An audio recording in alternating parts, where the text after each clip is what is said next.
Let's go Lucky Chat. Det finns fröjd i världen och sorg ibland.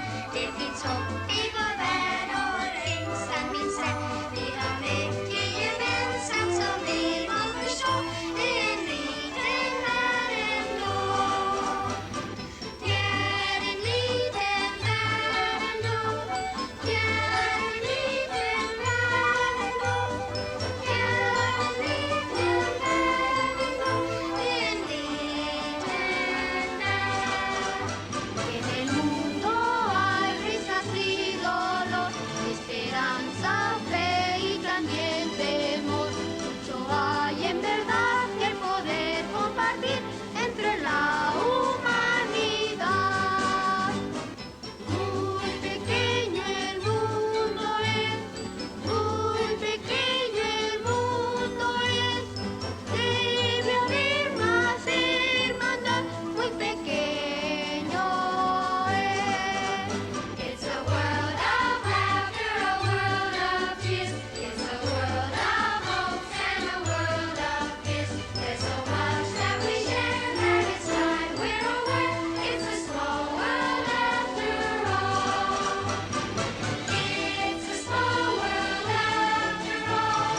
It's a small world after all. It's a small world after all. It's a small, small world. It's a world of laughter, a world of tears. It's a world of hopes and a world of... Afraid, are you? No, sir. See through you. We can. Be mindful of your feelings. Your thoughts dwell on your mother. I miss her. Afraid to lose her, I think. What has that got to do with anything? Everything. Fear is the path to the dark side. Fear leads to anger. Anger leads to hate. Hate leads to suffering. It's alright to just admit that I'm the fantasy. You're obsessed and just confess it, 'cause it's obvious. I'm your number one. I'm your number one. I'm your number one. Yeah, I'm just living that life. Bondage, car, classic, but it's still pop. I get money, you get mad because the bank's up. Yeah, I know your little secret, put your hands up. It's so obvious. I'm your number one. Life, bondage, car, classic in your eardrums. Why you lying? You won't fuck unless she famous. Do that little dance without it, you can nameless. It's so obvious. I'm your number one. I'm your number one. I'm your number one. I'm your number one. Yeah, it's so obvious. I'm your number one. I'm your number one. I'm your number one. Yeah, it's so obvious. It's okay to just admit that you're jealous of me. You're obsessed and just confess it, 'cause it's obvious. I'm your number one. I'm your number one. I'm your number one. I'm your number one. I'm your number one. Your number one. Your number one. Your number one. I'm just living that life. Bondage, car, classic, but it's still pop. I get money, you get mad because the bank's up. Yeah, I know your little secret, put your hands up. It's so obvious. I'm your number one. Life, bondage, car, classic in your eardrums. Why you lying? You won't fuck unless she famous. Do that little dance without it, you can nameless. It's so obvious. I'm your number one.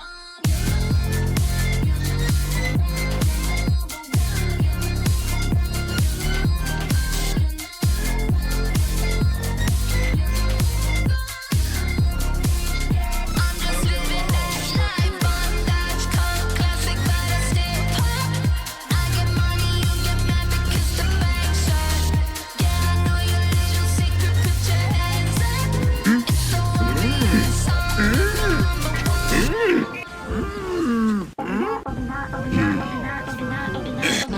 Okay.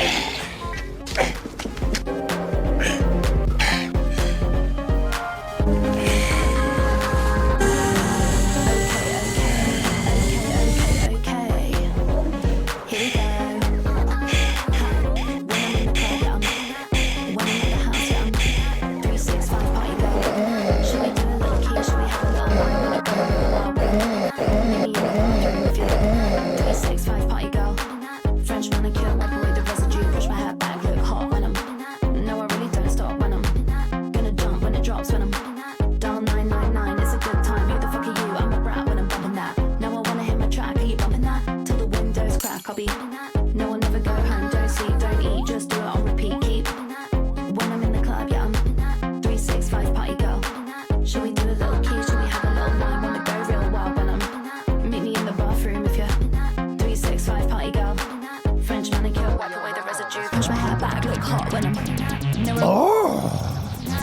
jump when it drops when I'm 99 is a good time. Who the fuck are you? I'm a brat when I'm bumping that. No, I wanna hear the track. XCX Charlie. Till the I windows like. crack, I'll be bumping that. Oh, bumping that. Don't eat, just do it on repeat. Keep Oh, when I'm in the club, yeah, I'm 365 party girl. Should we do a little key? Should we have a little line on the door? oh. Meet me in the bathroom if you're Ladies and gentlemen. party girl. French manicure, whipper with a wrist. Yes. I look hot when I'm. No, I really don't stop when I'm. Gonna jump when it drops when I'm. Down 999, it's a good time. Who the fuck are you? I'm a brat when I'm bumping that. Yes. Bumping that till the windows crack. I'll be bumping that. No, I'll never go home. Don't sleep, don't eat. Just Ladies and gentlemen, keep. coming to you live from my studio out here in Should we have a little line when it I am Will Neff. I am the king of Disneyland, and I want to wish you a very hearty. French manicure, whipper. Hey now, Keep, hey now, keep, keep, hey now, keep, keep, hey now. keep. Oh. Oh. Now hey.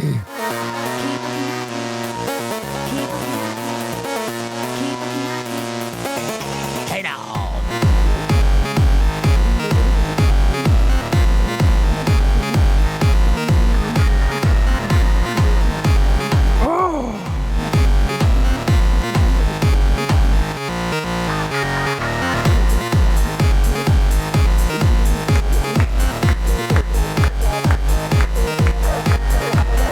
Oh. Pussy's so good, make me scream like Yoda. Ladies and gentlemen. Ladies and gentlemen.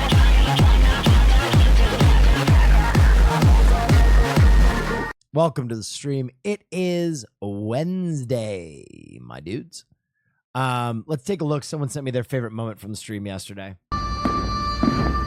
Oh, finales.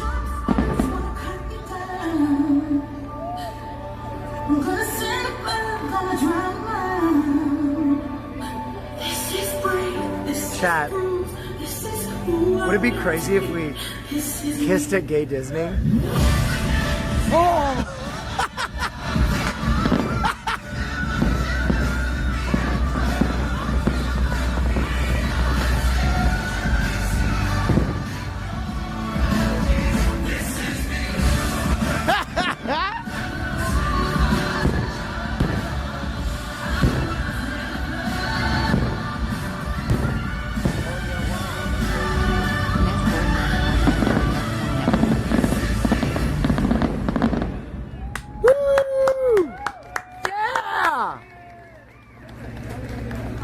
Dude, I have to admit, I had no so way. much fun at Disneyland.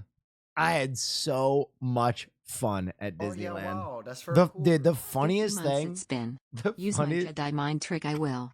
No choice. Oh. Shahul, you must. Oh, sure. you mu- dude, Sex Pest Yoda is the best worst character I've ever made. Sex Pest Yoda is so funny. Thank you so much for the hype train, guys. Really nice way to start stream.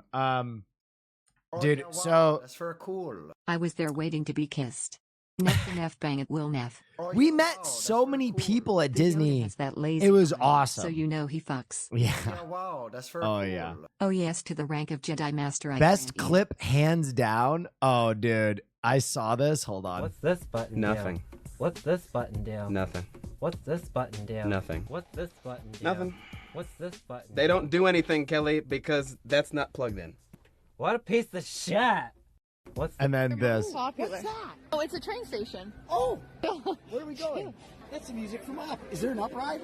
No. Where's Oh. the Ratatouille stuff? Or even at Disney. Much better ride. Okay.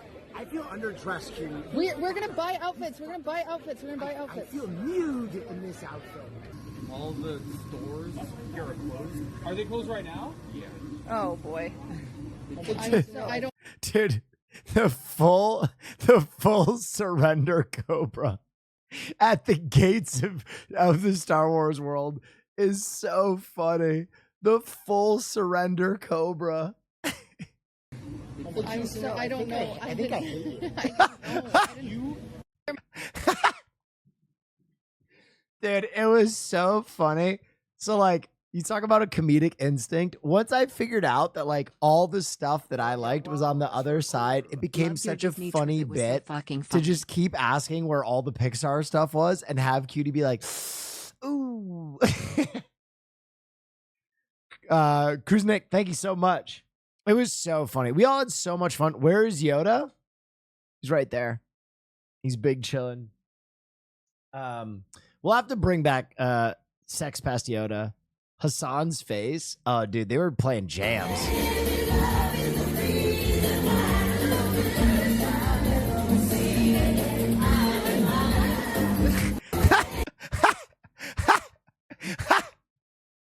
When gay night gets a little too real. When gay night gets a little too gay.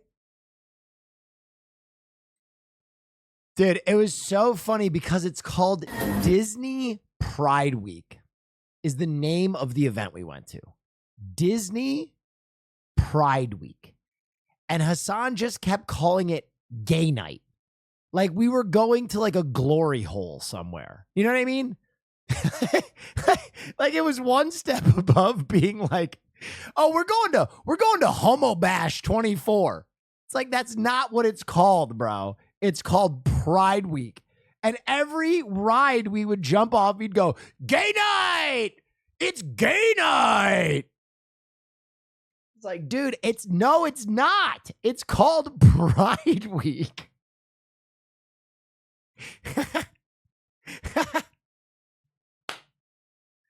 Slut night at Disney. Dude, it was so fun. It was so fun. We got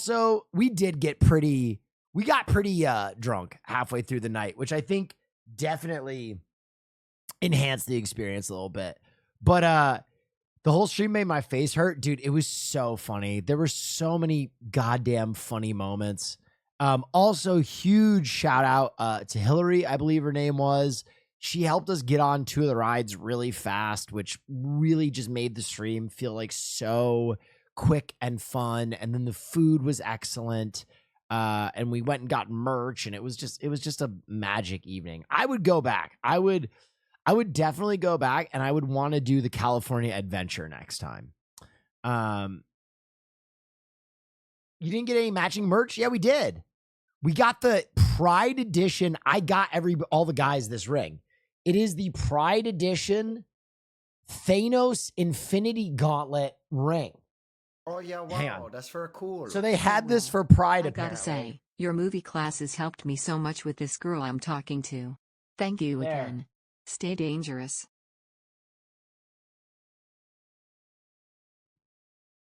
So we all got that. We got the gay Thanos ring. Thanos. MILF Slayer. MILF Slayers with the message, hey, well, I gotta say your movie class has helped me so much with this girl I'm talking to. Does this mean that you're slaying more MILFs? Now I feel old because I'm showing you my favorite movies and it's helping you slay MILFs. I mean, I guess. The MILF Slayer.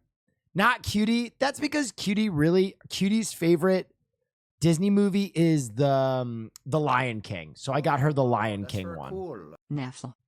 I just wanted everybody to like their little gift. I just got everybody a cute little gift because I thought it was really fun. Yeah, we just watched the What's This Button Do? What's this button do? Clip. But yeah, it was just awesome. We need to do more trips like that. Honestly, like it's so interesting. Hassan obviously has been my friend for fucking ever, but the way that my friendships have grown with Austin and Cutie and Marsh have been amazing. And I hang out with Marsh now all the time. And of all of them, Cutie's the one I get to hang out with the least. And it's not for a lack of trying. Cutie's just a little particular in the stuff that she enjoys.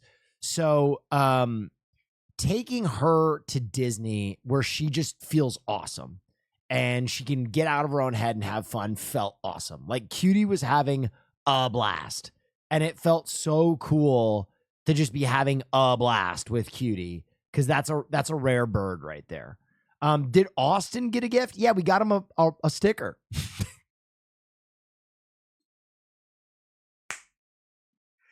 We got him a sticker, just like he got Cutie a sticker, bro. We got him a fucking sticker. Oh, God, that's so funny. Horny Yoda was so funny. I don't know. Here, let me grab Yoda. Let me grab Yoda.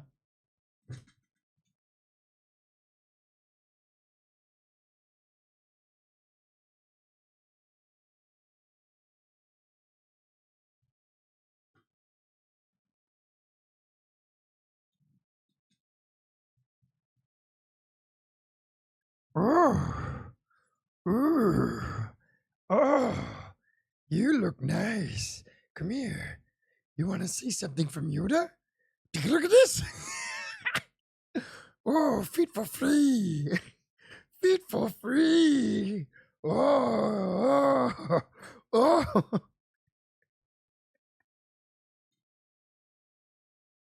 Horny Yoda was carrying stream last night. He's just got such a horny look. Park rides tier list. Dude, one of the funniest moments of the entire night. Oh, I'm actually tier list? terrified of Yoda. This is my nightmare. I'm so sorry. Tier list. Oh God, is this what clip is this? Is this I need all the Yoda clips. They were so good.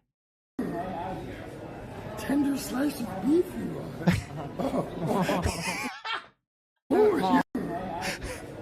Tender slice of beef you are. Oh, yeah.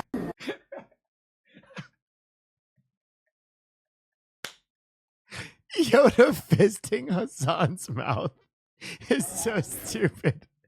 It's so stupid. Okay, so here's why I bought Yoda, by the way. I wasn't going to buy him. I just like started doing fun puppetry stuff with him while I was in the store. And I didn't know this, but one of the people working there was a fan. So I was trying to like be sneaky with the Yoda and say like fucked up shit. And I was like, oh, cutie Cinderella. Need a man, you do. Ooh. And as I'm doing this, she comes up to give us stickers. And there's a little clip of me going, I'm sorry I was doing that to Yoda. And I panicked and just immediately bought him.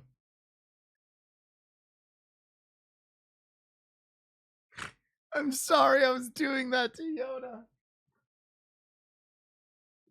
The other amazing part was when Yoda opened the door with the Force and like everybody in the restaurant applauded. And Hassan goes, I fucking hate that people loved that. I fucking hate that people love that. It was so funny. I love this clip. Is it? What is this? Oh, this is so bad for us. What's wrong? They closed down Rise of the Resistance way early. They closed down what in the what? Ooh, Marsh knows.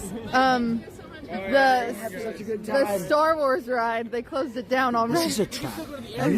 We can I didn't mean to do that. I don't know why. They usually close at like 9 p.m. It's closed at 7. I don't know why. Freak out. We're gonna go. Let's go get on the train. We're gonna get on the train. We're gonna. Oh boy. This is not. Look at that. Look at that cunty ass walk. Holy shit. I'm walking so hard that my mane is in full flow. Oh boy, this is not good for us. Okay, here we go. There's no trains? Oh my god.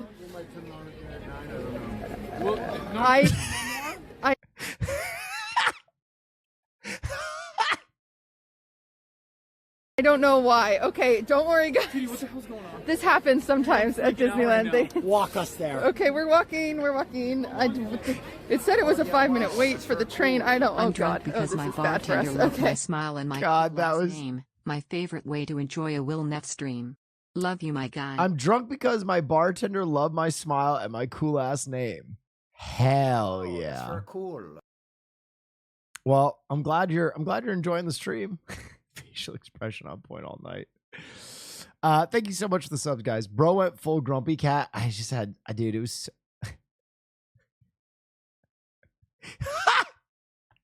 no, dude. No.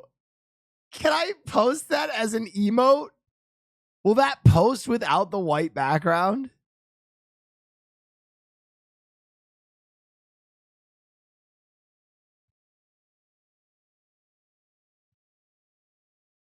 Will it post the white?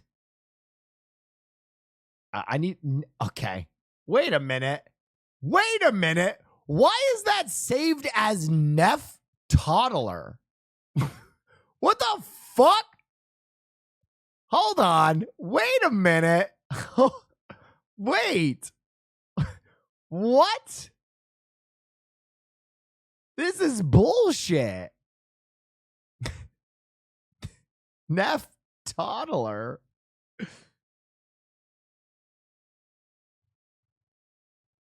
Wait, image file too large. All right, we'll have someone convert it over. By the way, I have a lag. Okay, this is crazy. This is the emote saga part 2. I gotta talk to Dan Clancy again. Listen to this. I was the one that got twerking emotes disbanded, right? Twerking and suggestive emotes disbanded, right? Got it. Cool. So I repost Goyle's Gotta Eat and Neff Yoga, and then they banned them again. And now I have a delay in my emote approval process. How fucking stupid is that? How is sliding up and down a pole any different than twerking? Oh yeah, wow. There's no nudity. It's Hey, just when a you met picture of Travis after me. You were in the job search. Pole Helen has given dancing me insomnia, is but allowed on the content stream. Has been making laugh constantly. So even why to is a Chinese man fully like you. clothed picture of me on a pole not approved as an emote? How does that make any sense? You don't even have to age gate pole dancing. So why are pictures of me being removed? It makes no sense. People were shipping you and Marsh. We do look pretty good. Oh yeah, wow. That's for cool. Yoda Force scan for the win. Dude, we look like the mean Oh, yeah, gays wow, right here. That's for cool. Looked like you had a blast at Disney World. We Say hi to did Yoda have a for me. blast. Thank you so much. We definitely look like the mean gays right here. Wow. So you had a baby. Are all babies this fat, or is yours just abnormally large? 8 pounds. That's amazing. He takes after his mother.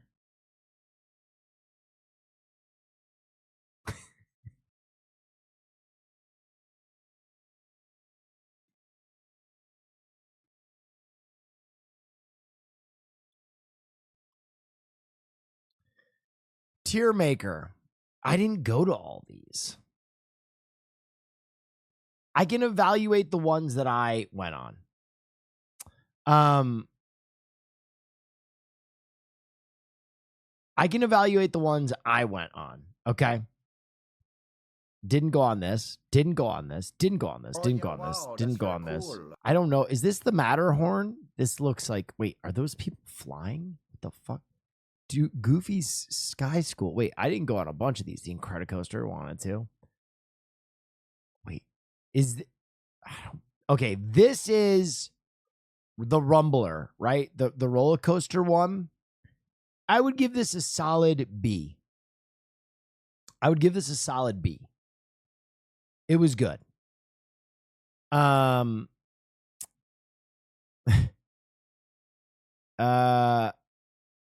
Mr. Toad's Wild Ride was I mean, that ride kind of sucked.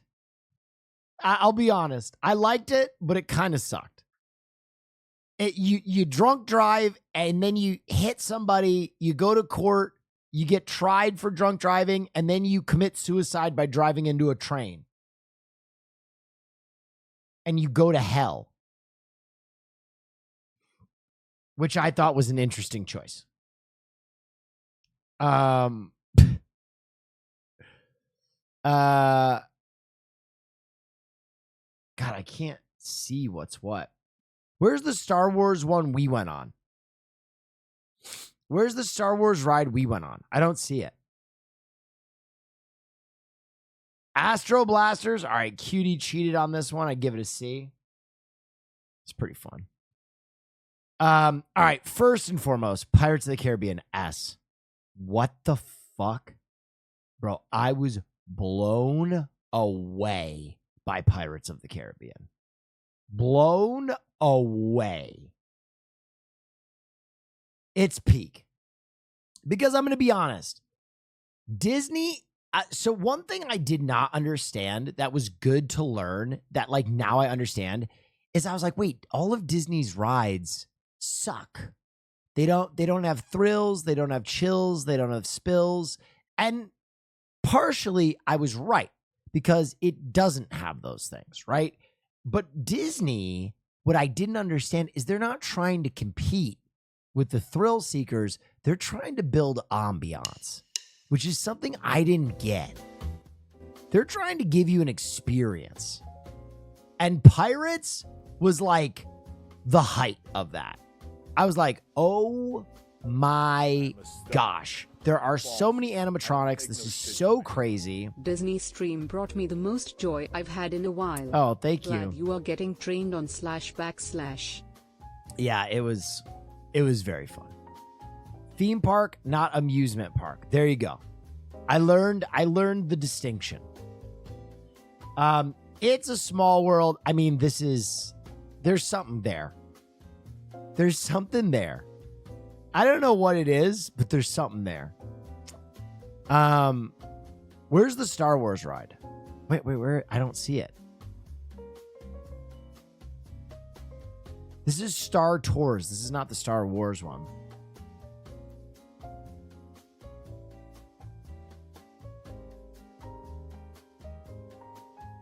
The Star Wars one aren't there? Okay.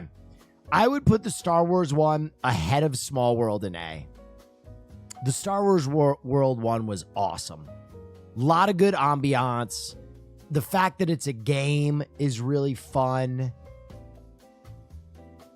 That was really, really good. I'm just going to take Star Tours and use it as the placeholder. This is the placeholder for Star Wars. That shit went crazy. Smuggler's Run was really good. I really enjoyed it. Probably I enjoyed it the most of any of the like Universal Disney hologram rides I've done. It was very good. I have to keep it a buck. Indiana Jones sucked. Indiana Jones sucked. It just whipped your ass around. It was so violent. It was like painful. I'm gonna be honest.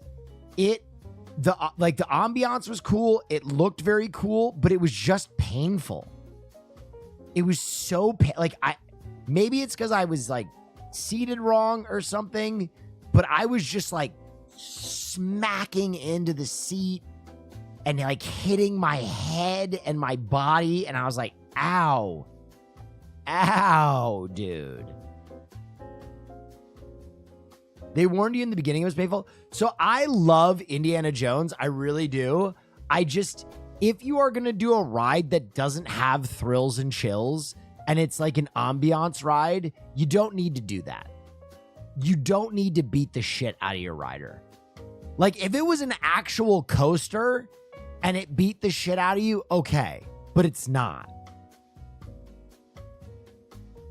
It was very cool, though. I love Indiana Jones, so the whole lead up to it was very cool. Where's the Matterhorn? Is this the Matterhorn? This is the Matterhorn, isn't it? It is. The Matterhorn, I will go higher than Indiana Jones, but lower than this? No? That's Splash Mountain. Where's the fucking Matterhorn? Oh, the Matterhorn.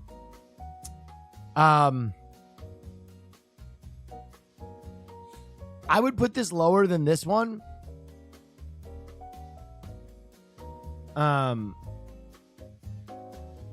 This was as violent as Indiana Jones, though. These two were as violent as one another. Oh yeah, wow. Equally violent. But this one was at least a roller coaster. Soul Boot, thank you. Okay, let's get into it. Space Mountain is peak. I don't know if it's as good as Pirates, because Pirates just felt like Pirates was the ride where I understood Disney. Pirates was the ride that made me understand Disney. Like, all of a sudden I was like, oh, I get it. This is all an aesthetic. But Space Mountain just was fire. Space Mountain was fire. I don't know if we went on anything else, did we? Oh yeah, wow. I think that's all we went on. This was your greatest cosplay last night. My greatest cosplay? Yeah. Thank you. Thanks so much. That is true. Small World? I already did Small World. 1, 2, 3, 4, 5, 6, 7, 8. We went on 9 rides.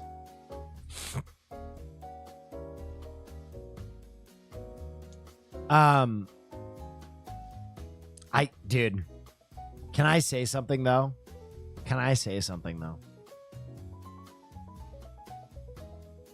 Oh, wait.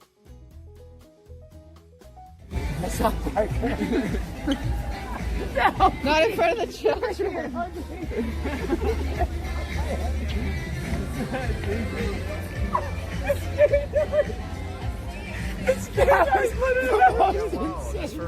Dude, this was the most insane counter ever.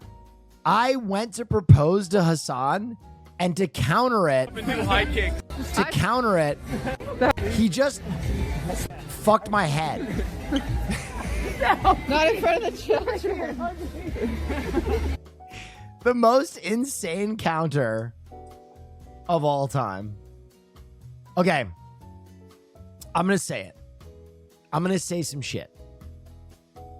I think, and maybe this is what I'm missing in Great Adventure. But I think if Disney had a few real rides, then it would be perfect.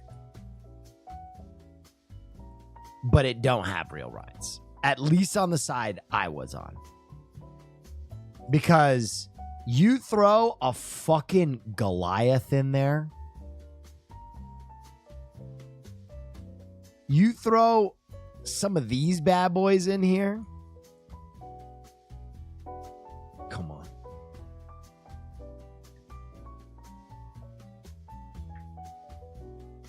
Dude, if you threw an X2 in Disney, X2 is it. This is it. This is the pinnacle of riding rides. Look at this shit. Look at this fucking shit. Look at this. Look at this. You go up, you're like, oh, I'm in a seat. Oh my God. And then all hell breaks loose. This is a ride. This is one, like, and I am a ride rider where when you ride rides like this, you get like near climactic. Look at this. Spins you around, full drop, 360, G-forces, up the loop. Oh God. Oh, we're stalling. Loop to loop, full 360, G-forces, reverse G-forces, full 360 loop, G-forces, turn, spin, barrel roll. Oh God. This is like the most reverse G-forces you can get is right there. The full fucking hoop going into the fucking corkscrew. Oh, reverse G. Oh. That, my friends, is a ride.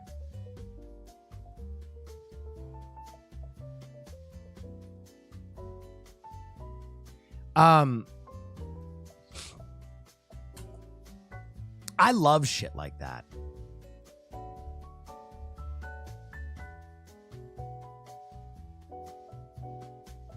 That is a nightmare, but that's why you go. Rest in peace to our brave pilots. Is this when we crashed the ship? I was doing well. You're a little wobbly. Hassan just kept going like this with his joystick. Here you go. He's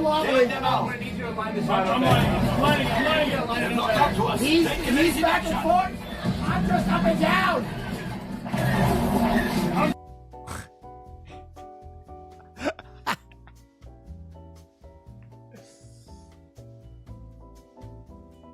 Got him.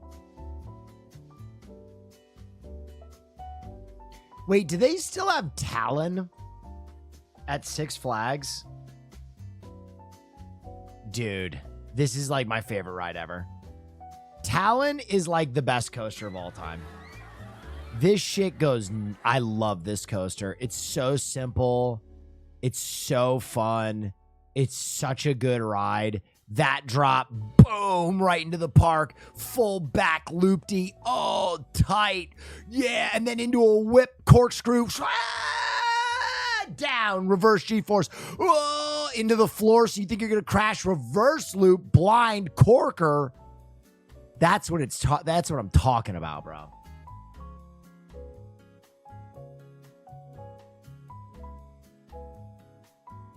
I love reverse G-forces. If you don't know reverse G-forces, it's when you like, so there's the down G-forces where you're like, ugh, and then there's the reverse where you like, and that shit feels so good to me. That right there. I could take that all day. Caroline said you have plans to go back. Okay, I'm going to keep it a buck. I fucking loved it. And I would go back. Okay. And I would do it the right way. I want to spend the night sometime now. I'd love to spend the night sometime now. I think that'd be fire. I want to do California Adventure now though. I think we should do a special stream where I fly out Haas and Haas gives us a tour of California Adventure. Seth.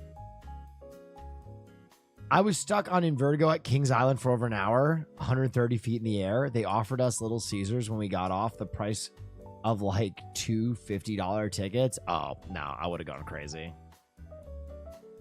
I would have gone nuts. Only ride I've ever gotten stuck on is King to Ka, and it was like for 5 minutes. But that shit was hype.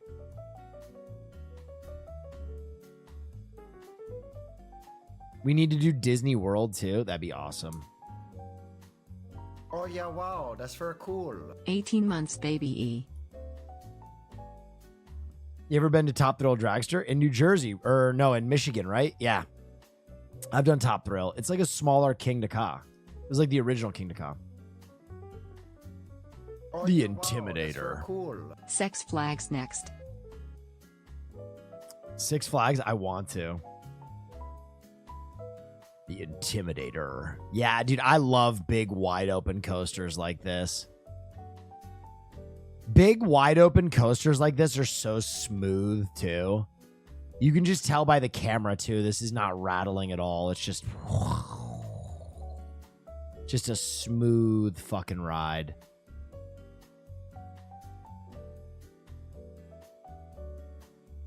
Cedar Point is Ohio. My bad. That's basically Michigan. Did you do the Yoda voice to Caroline? No, I got home so late. We got home so late. People almost always gray out at that first turn. That's sick. Hang on, let me pee real quick, guys.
Hello. Sorry, guys. Will's room looking like Emmy Roo's room. Yeah, I love Low it. key, the best coasters of any park are at Hershey Park. Went my whole life in those coasters. Go. Hershey Park, nice. Not Kent, 10K subs yet? No, indeed, no, we're not.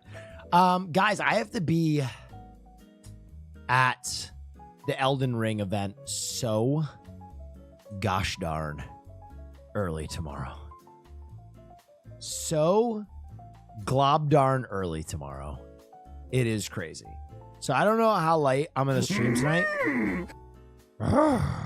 Ooh. Ah.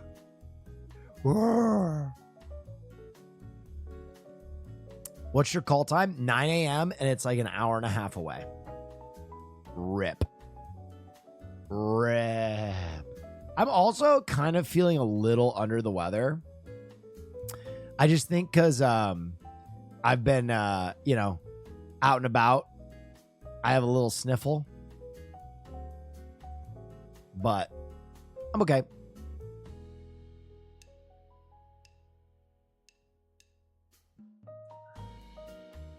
Thank you for Horny Yoda last night. That was the most I've laughed in a long time. Guys, that is literally the best thing you can tell me. That is literally the best thing you can tell me. If y'all were laughing, that makes me so happy. I'm really juiced on that. Movie night tonight? Yes, indeed, it is movie night. You a funny guy? Well, oh, guys, thank you so much. You know, I that's literally all I want to do is just Matrix boobs.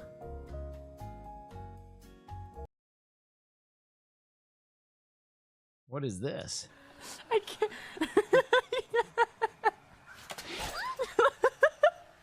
Oh, isn't this High School of the Dead? Like, what the fuck?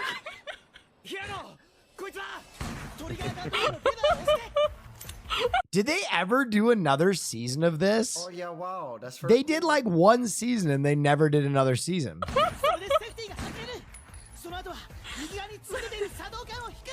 No way you know this? Bro, y'all think these plushies are an accident? I'm a nerd for real. The creator died? No. That sucks, bro. They should bring it back. You gotta wait for the Matrix to get so much worse. What is going on? Right Here, look at this. What the fuck? I see no problems. The boob physics here. Okay, this is crazy though. These titties is flying, bro. The fact that they serpentine is actually wild.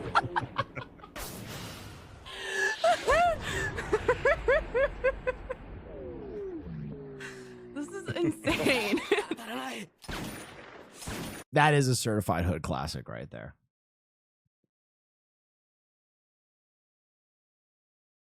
That is a certified hood classic. I can't. If you're not using titties to stabilize your fucking sniper rifle, I don't even know what to tell you. You have fucked up.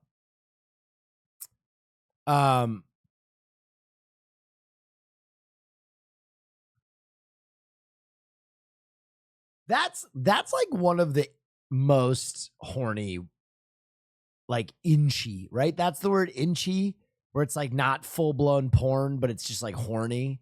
That's like one of the most horny inchy that I've ever seen. I know there are hornier, but did you go to hell last night on that ride? Oh yeah, on Ichai. I don't know how to pronounce that. If there's a phonetic pronunciation, that'd be sick.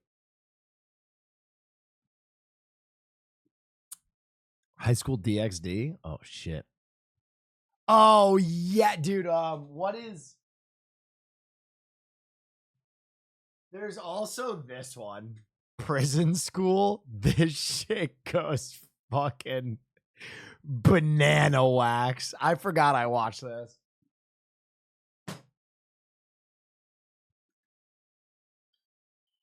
Did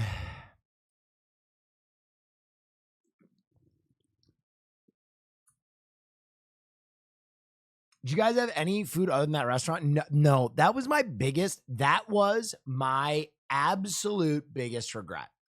Was we wanted to go around and sample all the food, and to get booze was, I don't know if they just limited it for Pride Week, but that was like one of two places you could get booze, and the other place was the Cantina, which was like totally booked out. So we had to go there to get booze, and then it's like the only thing on the menu were those fried croque monsieurs. So we ate those, and then we were like stuffed. But I really wanted to try more food, man. I really, really wanted to try more food. I wanted to go around and try a bunch of stuff.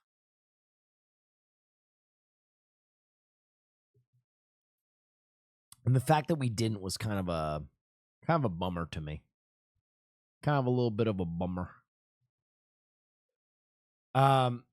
New Pokelaw's album dropped. Oh shit. I gotta give that a listen at some point.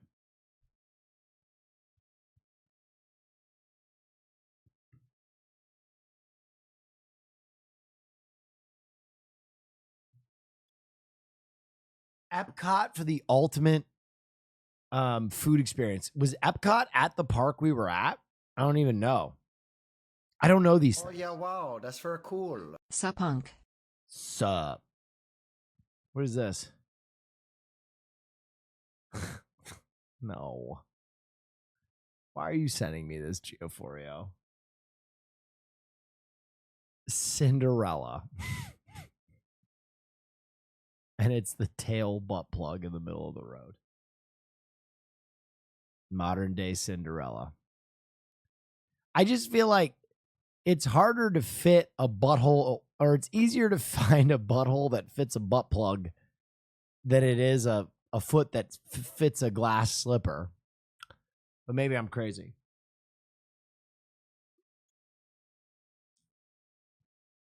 Like, I could be your Cinderella in that case.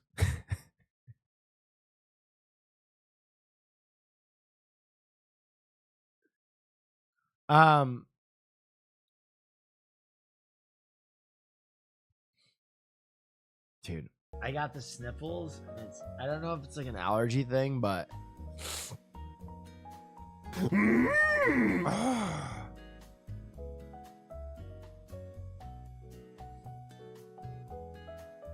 y'all didn't see shit. Hey, what are you talking about?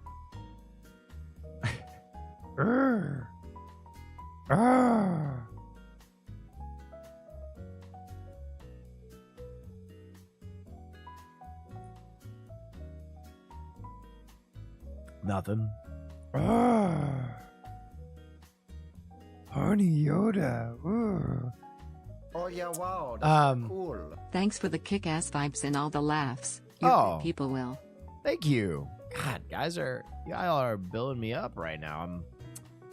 I'm appreciate that. Appreciate you that you guys are having a good time and enjoying the stream. That makes me real happy.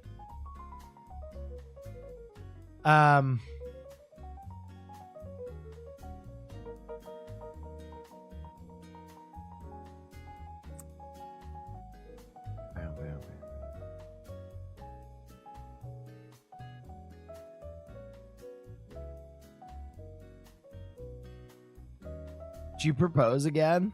I tried. Oh yeah, I tried. wow, that's very cool. At Will Neff packing my house for the big move. Thanks for being up so late on the East Coast. No worries. Wow, that's very cool. My pleasure. Oh yeah, wow, that's very cool. The big Yoda goes crazy. Are you a Disney adult now? No, but I do like that I could match Cutie Cinderella's freak. And I do think I would go back. I do think I would go back and get absolutely turned. Get absolutely Oh yeah, wow, pitted. that's very cool.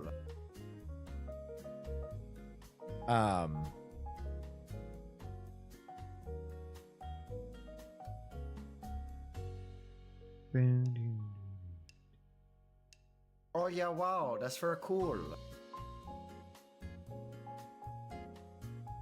Oh yeah, wow, that's very cool. One man raid has raid Has raid. That's very cool.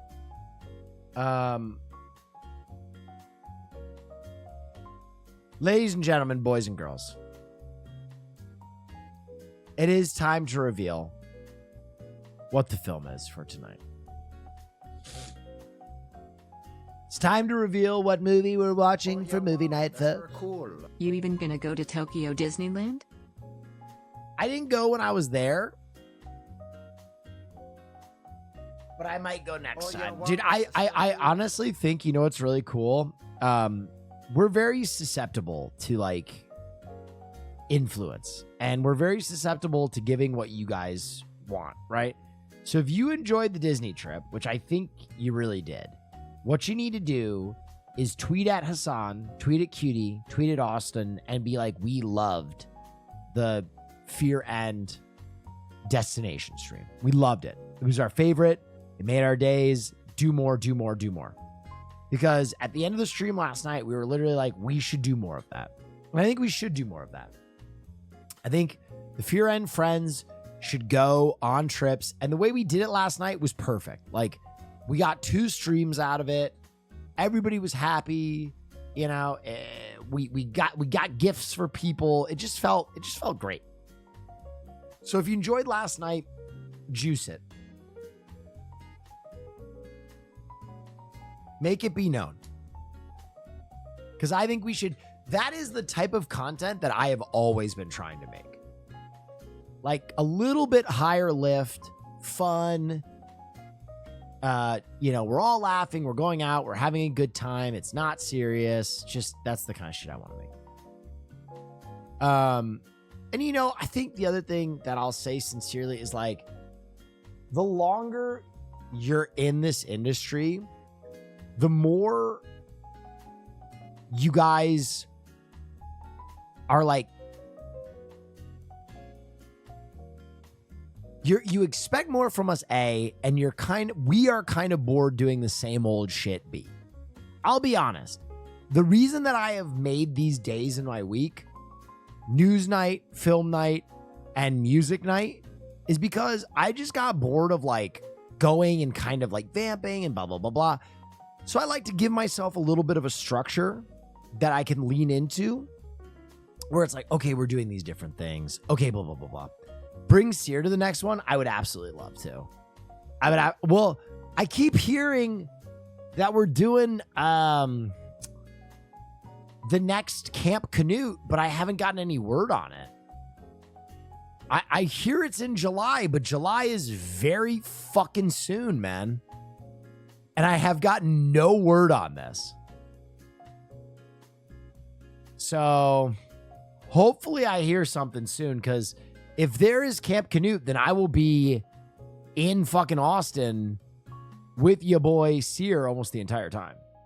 Cutie is already asking me for hookups for secret Disney stuff to do without you guys. Oh yeah, wow, that's very cool. Nef whammy.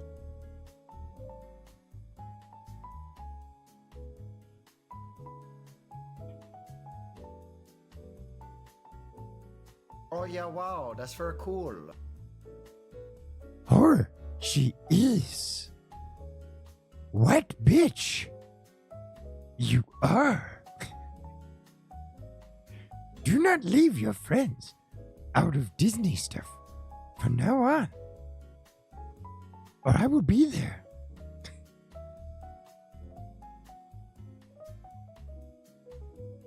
Nah, Cutie deserves to do fun stuff without us. Cutie just likes it more, Haas. It's okay. Cutie just likes Disney stuff more than we do, and that's all right. And I want her to have fun and to be happy.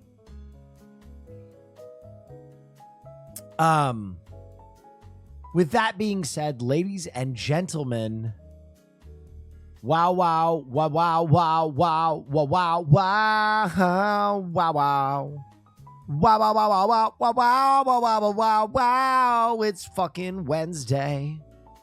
Oh yeah, wow. It's motherfucking Wednesday here. I'm a stud. Yes. I'm ballsy. I don't take no shit from anyone.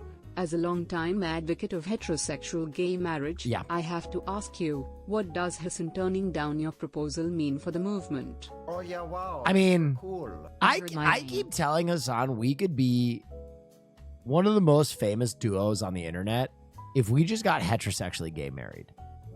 If we were the first heterosexual men to publicly be like, listen, we're not gay.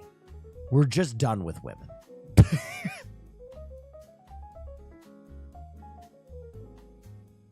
Emotionally, we are both children, and we would prefer to be with someone who matches our freak. Because women are more advanced, oh yeah, wow, and they're smart, Love you guys, and they're capable, success will. and we would like to remain children for the rest of our lives and eat dino nuggies. So, what about Caroline? Listen.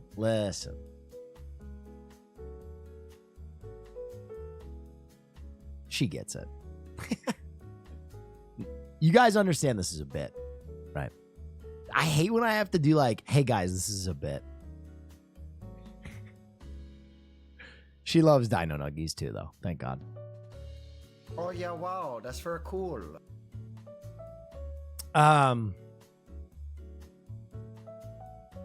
Ladies and gentlemen, it is a Wednesday. It is Wednesday, my dude. So it is fucking film night. And it is gay month. Oh yeah, wow, that's very cool. Ladies and gentlemen, Uncle Yoda. It is gay month. Speaking of gay. So we are going to be watching a gay film tonight. We're going to be watching a gay one. We're going to be watching a gay film. A motherfucking gay film.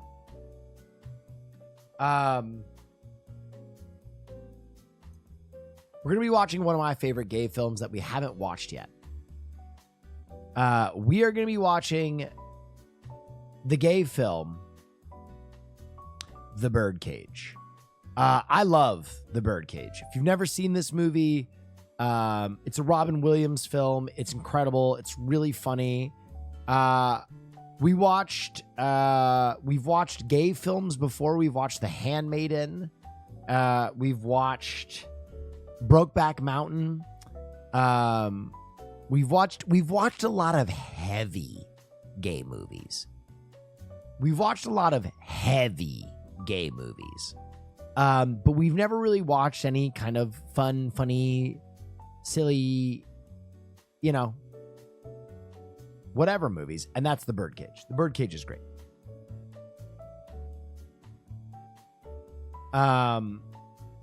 Oh yeah, wow. Anyway, I thought it would be a fun way to celebrate Pride Month. How is it gay? I'll be honest, it would be quicker to answer how it's not gay.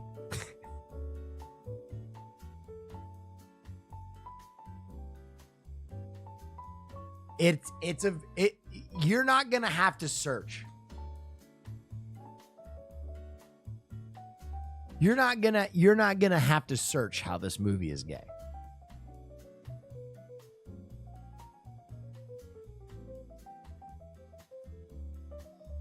Trigger warning for chat. This movie is a little dated, so the F slur is thrown around, but it's in a positive way for the gay community. Yeah, 90% of the time, I think the F slur is said in this movie. It's gay men that are saying it. But I do think there are a few times that they get called the F slur by people who are not gay. But, you know, it was the 90s, and it's real. People were not so nice, and they were calling homosexual men the F slur back then, which is kind of shitty. But I think this movie overall is such a funny movie, and definitely worth your time. Oh yeah, wow, that's very cool. 35 months Pog. Is it sad? No. You won't feel sad. It's just a great movie.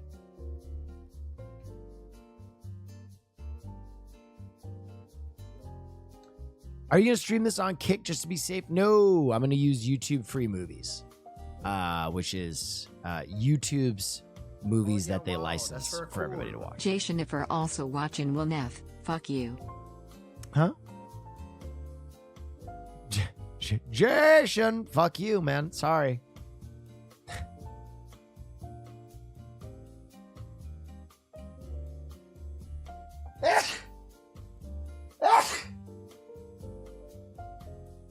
See, you can tell I have a little bit. I got a little bit of a head bug. I got a little bit of a thing going on.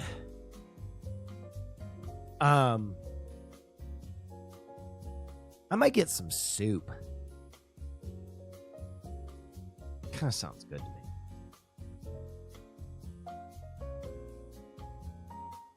It was the first rated R movie I was allowed to watch because it was rated more harshly due to it having gay stuff. Yeah, this movie has no nudity, almost no violence, and is rated R because of gay stuff, basically.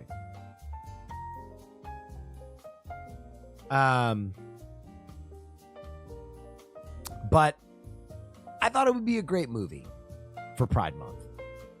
We try to always incorporate, we do a few black films. Oh yeah, wow, that's very cool. Why people gay? During Black History Month. We try and do some gay films during Pride Month. We try and do some female directors during Women's Month. We try and do men during every other fucking month of the year.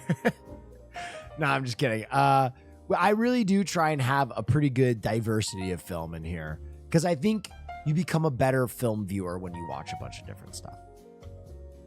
So for those of you who don't know, let me give you a little bit of a background quickly. The Birdcage is a film from 1996 that I think has two of the funniest men ever to live in Robin Williams and Nathan Lane. Most of you will know Robin Williams.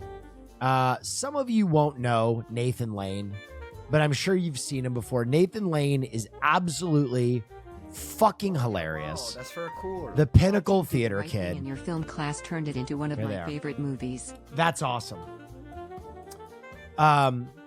This is a comedy, and it's actually a remake of a film from the 1970s, I believe.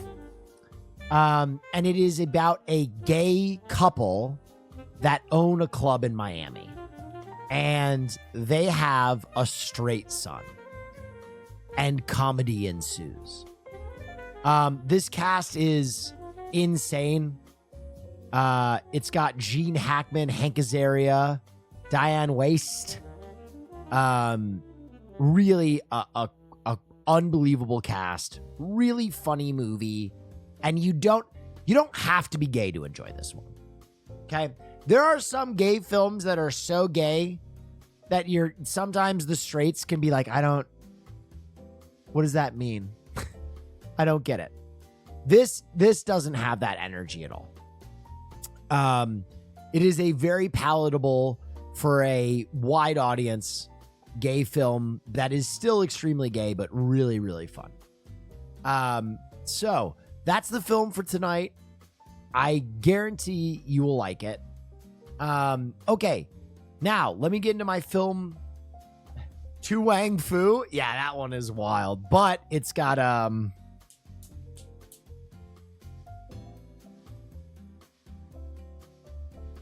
my brain.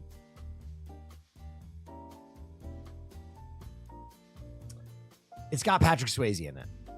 So it goes crazy. Oh yeah, wow. Cool. All right.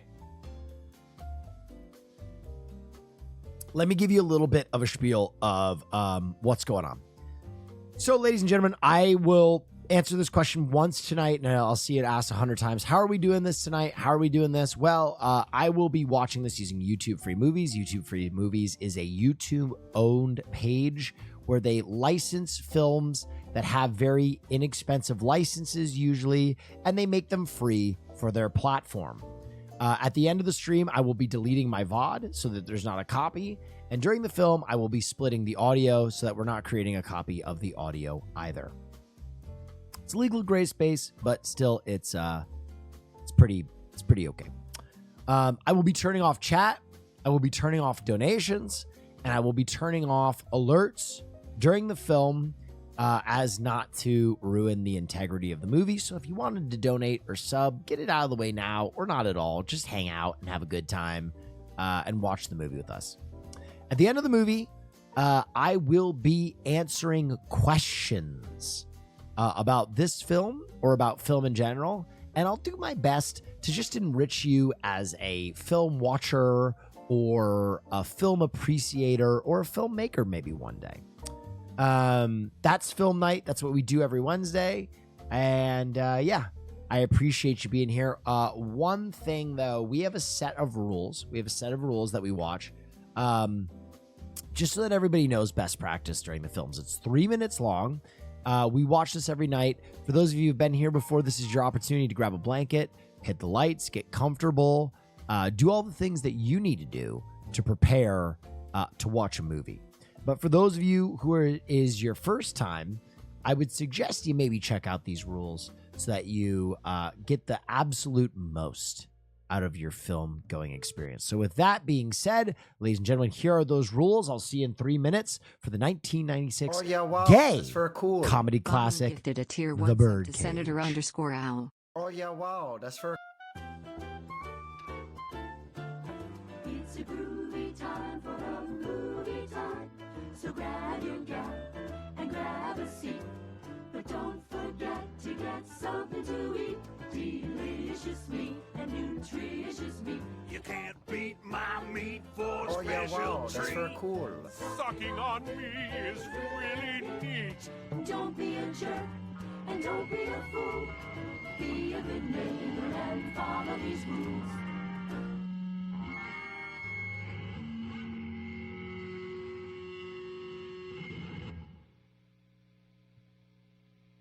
What are these rules?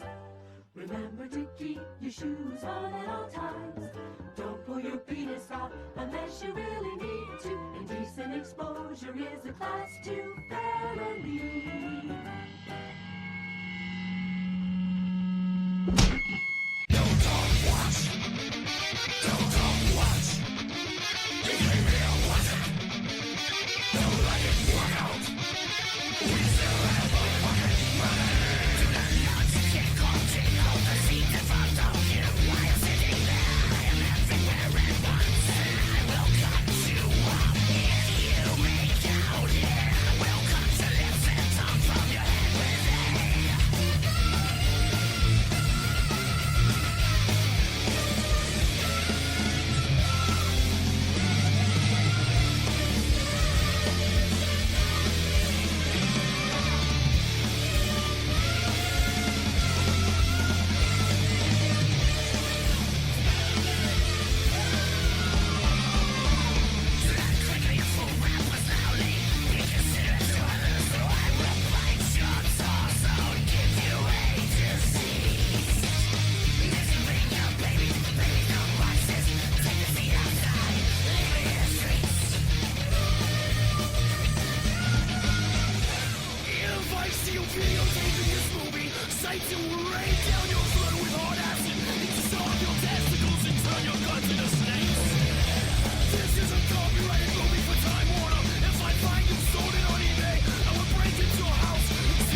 Oh, sorry, I was muted. Sorry, guys, I was blowing my nose. I was just getting rid of chat. I was getting rid of the alerts, and I was getting rid of bits. Now I do this. Now I kill my desktop audio. Now I pull up this. Now I change my application capture to the birdcage. And if everything worked, you should be able to hear this. I love this movie. I absolutely love this movie. I did not expect this to be so good or as hilarious as it was. Oh, this movie is an absolute classic. So this is based on another film. Okay. Ending the viewing portion of the night. Applause, applause. That was The Birdcage, 1996 film The Birdcage. So this is based on a movie called Cage à Foie. La Cage à Foie, which is a movie from the 1970s. Here you go. Here's a frame from Cage à Foie that is hilarious, and you can see they did a very good job adapting these characters.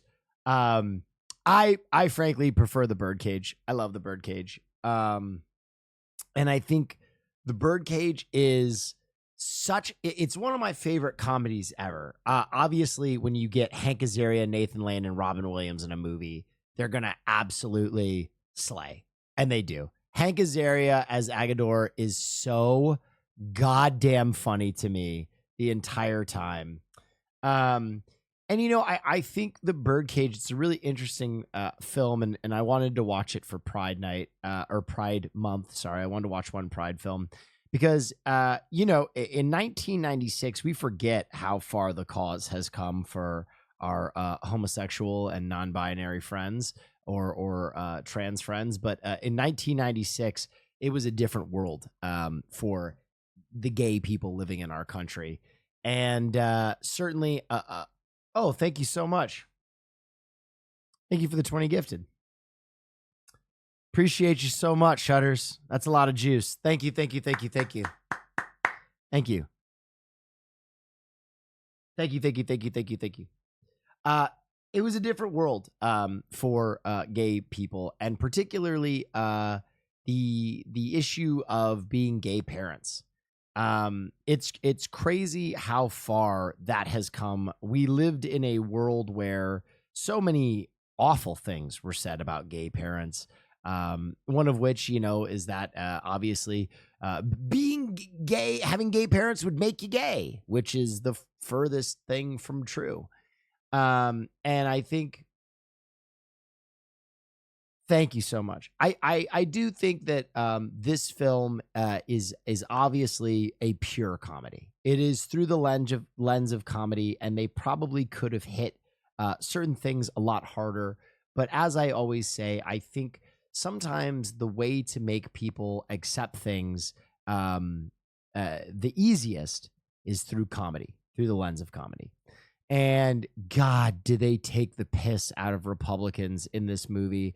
Gene Hackman is such a good villain in this movie, and they still somehow redeem him at the end.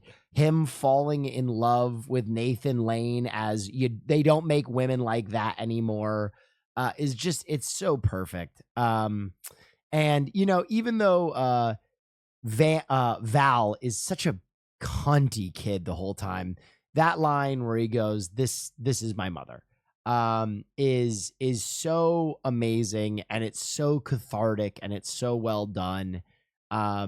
It's interesting how this movie sneaks up on me and is so poignant.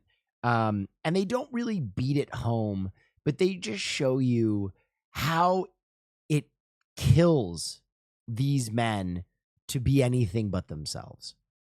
And they don't turn it into a drama. Obviously they could, but you can just see the reason this was never going to work is because these men are so authentically themselves, and these men are just so authentically cunty gay. And I think that for me is the perfect comedy. Anytime you take a character and put them in an impossible situation, that is really the best comedy. You'll notice that a lot of great comedies have that theme in common, but this one is strangely poignant because the impossible situation that these men have to live through is just being straight. It's impossible to them. And yet society, even up until 1996 and later, really was asking these men to do just that. And there's so much great humor in watching these two queens. How about those dolphins? And put your goddamn pinky down. It's so wonderful. And at the end of it, the reason that they are willing to endure this absolute farce, this level of suffering, this complete defacing of who they are, is because they're fantastic dads. That is why they are able to push themselves so far, because the message of this film is that Albert and Armand are wonderful fathers. And I as I said, I love this movie. This movie is such a albatross in terms of how rare it is for when it came out, its messaging. It's amazing. Despite having no nudity, not much swearing, no violence, this movie was rated R in 1996 because of gay shit. So if you think that, this was just released to a joyful public and a joyful academy in 1996, no, this was R for gay. Even them going through their domestic partnership feels like such an alien now, right? With gay marriage, feeling like almost like taken for granted at this point. Being in South Beach and having these two lifelong partners file for domestic partnership is just so, it's like, oh my God, what a remnant of the past. Palimony. As I said, I love this movie. I think it is like one of the great comedies that I've ever seen. It reminds me of a Dirty Rotten Scoundrels, and it reminds me of like some of the other comedies from that time and place that make me laugh so much. Dude, some of the lines in it you could never get away with anymore. Dude, the one that is just the radio guy going, his last words were, "Your money is on the dresser, chocolate," is one of the fucking funniest. Like, oh, hi. Oh, okay. You need anything else? You didn't even say hi to me. I thought you saw me. No. What? Yeah, it's such a good, dude. There are also so many jokes that hold up so well years later when she says, I think he was set up. And he goes, that's just what Rush Limbaugh said. That is one of the most perfect lines. Wonderfully delivered. It's just a very tight. Thank you so much. It's just a very, very tight, well-written, well-performed comedy. And Robin Williams gives that character of Armand so much heart. Oh my God. He's just dying at every moment. And God, the fits are so amazing. One thing I will say, ladies and gentlemen, I have lived in West Hollywood for the better part of the last 10 years. And so a drag show, yeah, he's great. Yeah. R.I.P. a legend. A drag show is something I am no stranger to. If you have never been to a drag performance, please open your horizons. They're fantastic. They're fun. And they do kind of have that feeling of send us your tired, your poor, your huddled masses yearning to drink free, because when you're at a drag show, everybody's having fun. And I think at its best, that is what Pride is all about. I think in a lot of sad ways, sometimes Pride gets reduced both by foes and allies to something very sexual in nature. And I think that is the right of the gay community to go out and have fun and fuck their problems away. But I think at its best, Pride is about true inclusion, where that rainbow doesn't just include the gay part of the spectrum, but everyone. I think it includes everyone. And I think that's really what Pride is all about, is being authentically you, not just a gay you, but whoever the fuck you are. Like our friend Albert, who he's just a queen.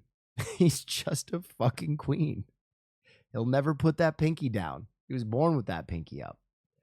So, yeah, I love this film. I love watching films in Pride and watching some good old gay cinema because, unfortunately, it's interesting how many of you haven't seen The Birdcage, because The Birdcage is just a tremendous comedy, but it gets filed away under gay shit because it's a gay comedy.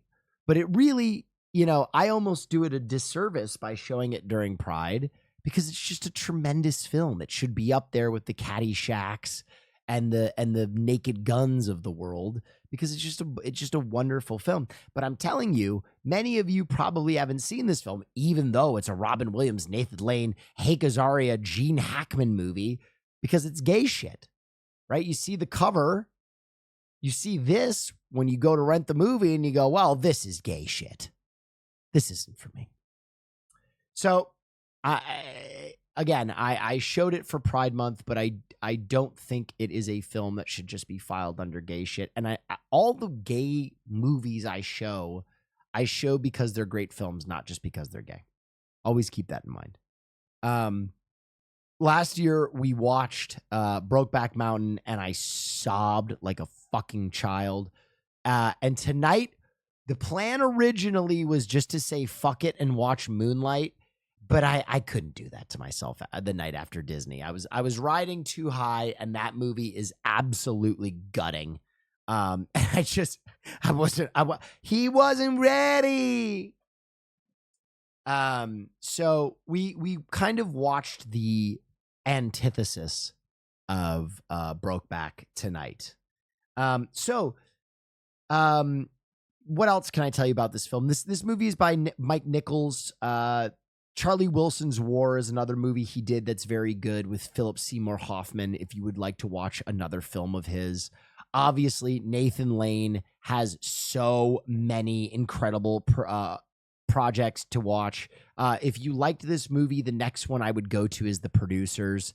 The Producers is a phenomenal show. I don't know if the movie is as good, but if you ever get a chance to watch the show, it is not the TV show, like a stage show. And obviously he is in The Lion King and a few other tremendous projects. So, and then Robin Williams. Do I even need to tell you what Robin Williams is in? The funniest thing about this movie, and someone pointed it out, is that of all these actors, probably the one that would be the hardest for you to identify his face is Hank Azaria. But Hank Azaria is one of the richest men in entertainment, because Hank Azaria is one of the core members of The Simpsons and does the voices of many characters, including a character that is now defunct, Apu. Take that however you will. He's since apologized for that. I don't know if he necessarily needed to, because the industry has adapted and so has he, but he is a really great guy, and took ownership of that and heard the many cries to phase out that character. But he does many other voices on The Simpsons, and he is just a really talented humorist. So, does anyone have any questions about this film or other films or movies in general?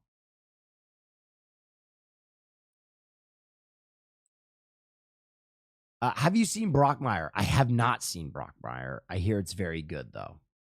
Hank Azaria is in it. I found this shirt. Oh my God, the Birdcage shirt for $2,879. Oh my God. It's a Versace silk blouse. I need to get me some more Versace silks. Got to earn some more money.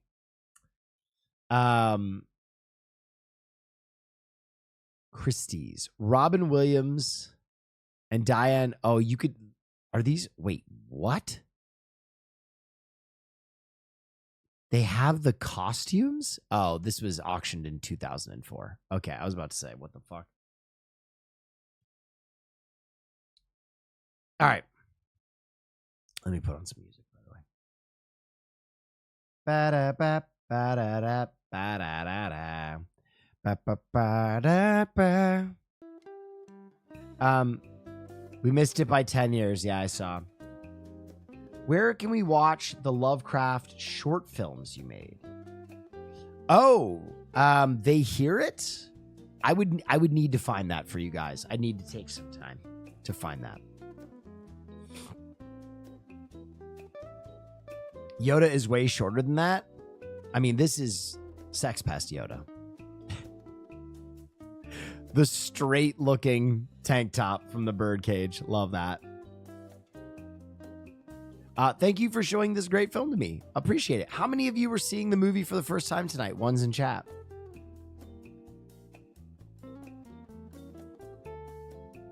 Did Will talk about how Robin Williams was originally cast as Albert? I didn't even know that. I'm glad he changed to Armand.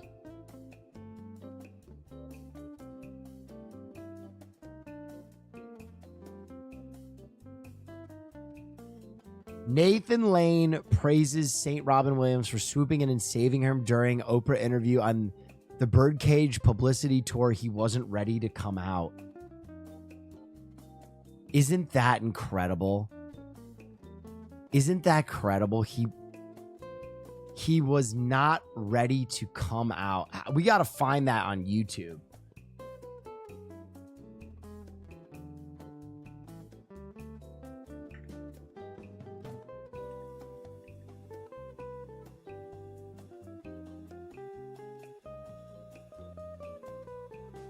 Can anybody find it? Is it? It looks like it kind of. Wait, can I turn the volume up on this? The video could not be loaded either because the network failed. Robin Williams saves Nathan Lane. Nathan, what's your best memory of Robin Williams from the Birdcage?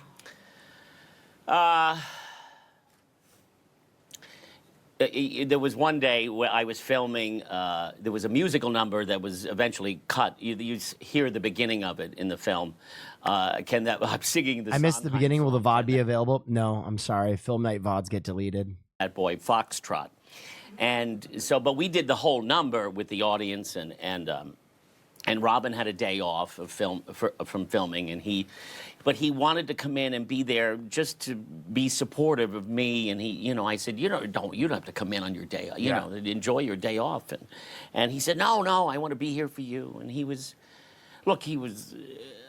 an extraordinary person, and no one was kinder or more generous, and he was a great colleague and a great human being. He was just so generous to me. Yeah. I wouldn't have had the part. I mean, he decided to play the other part. Originally, he was going to play that part. Oh, wow. And then Steve Martin was supposed to do it with him, and then Steve Martin. Oh, it's so much better this way. I love Steve Martin, but this is so much better. He couldn't do it, and that part opened up. And look, the fact that he would, he didn't say, "Get me another movie star." Yeah, right. Well, you were so great together. Well, it's a wonderful memory, and it was a great joy to work with him. Yeah. The video is linked in the article. Yeah, but it doesn't play. I get down to it and look. There's no volume. Am I doing something wrong? And then it breaks. Maybe if I open it in Chrome instead of...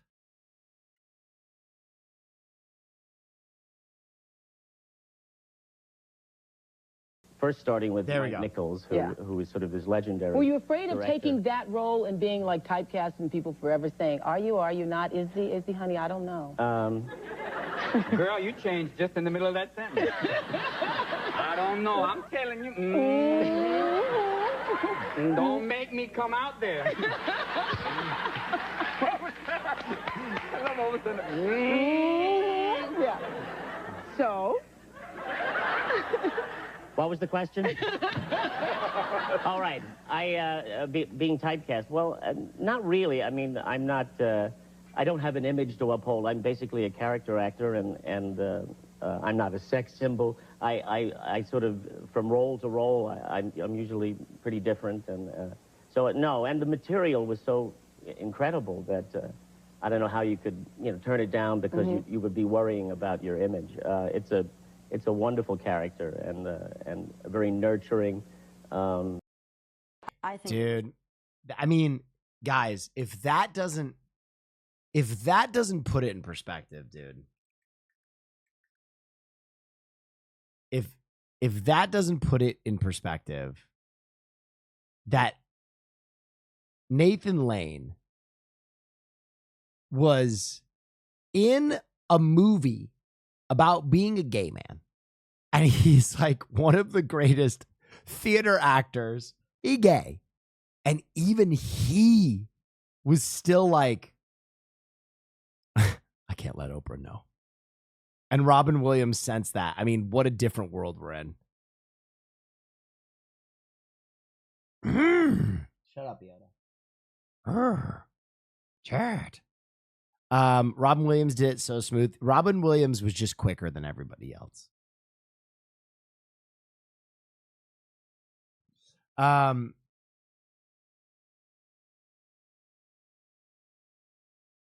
You think they had a script for the interview? No. For the movie, they definitely had one, but Robin Williams is famous for going off book, like over and over and over again. He was one of those guys who's impossible to keep on book.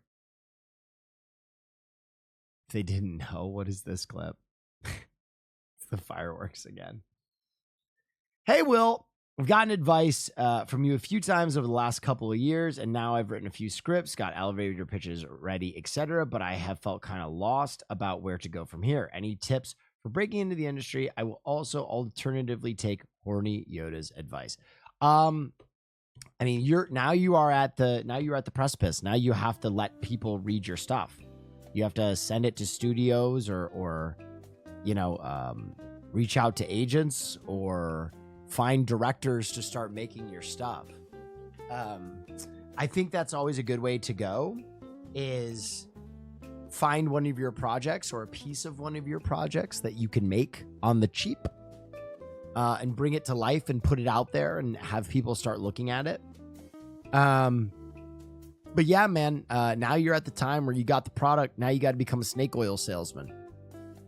You got to put those scripts in the hands of anyone and everyone who will listen.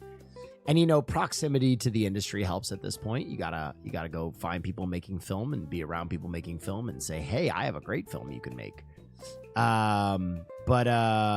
Yeah, I mean, a really good example of this, funny enough, I was listening to a story today. One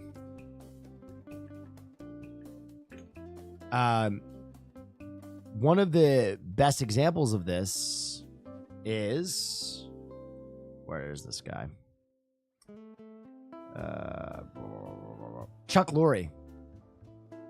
Chuck Lorre very famously wrote 2.5 Men, but got his start on not Garfield, but the other cat. Pumpernickel, or what's the other fucking cat? Heathcliff.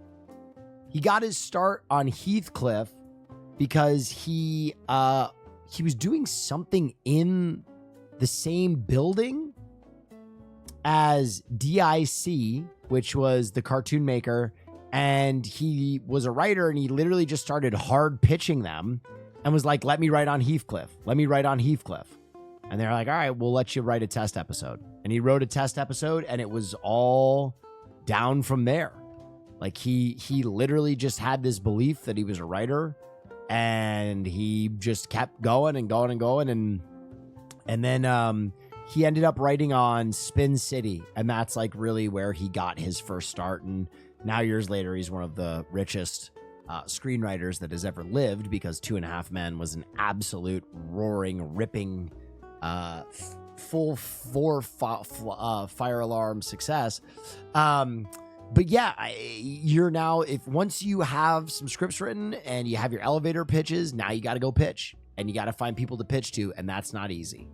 But you live in an internet era, and you got to be a little pushy, and you got to be a little invasive. And if you can find a streamer doing a live stream, you can find a producer. You know what I mean? If you can stream snipe a sniper, you can stream snipe a producer and try and put that script in his hand. And it's going to be a lot like hitting on a girl at the bar. You're going to get turned down a lot, but you only need one of them to say yes. So be persistent, and I wish you the best.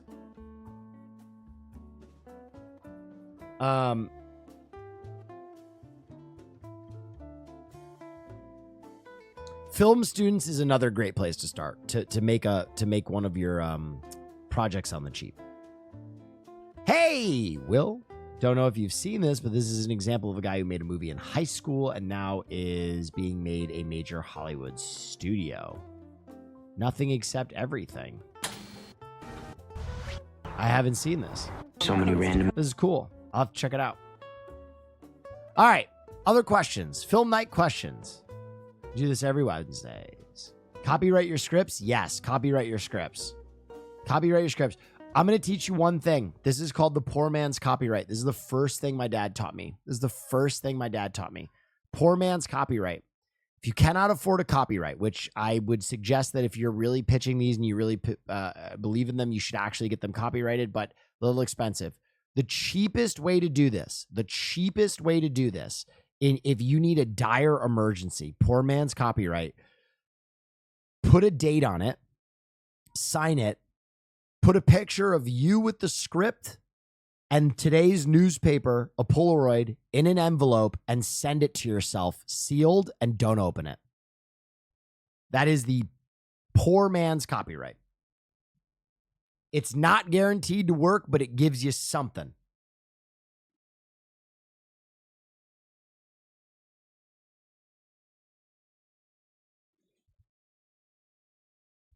Wait, what? I don't get it at all.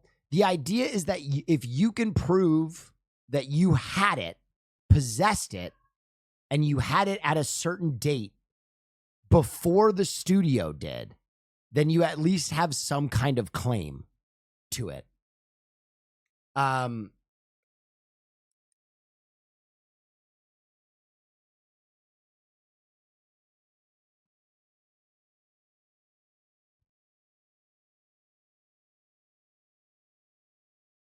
Poor man's copyright is a method of using registered dating at the Postal Service, a notary public, or other highly trusted service to date intellectual property, thereby helping establish that the material has been in one's possession since a particular time. There you go.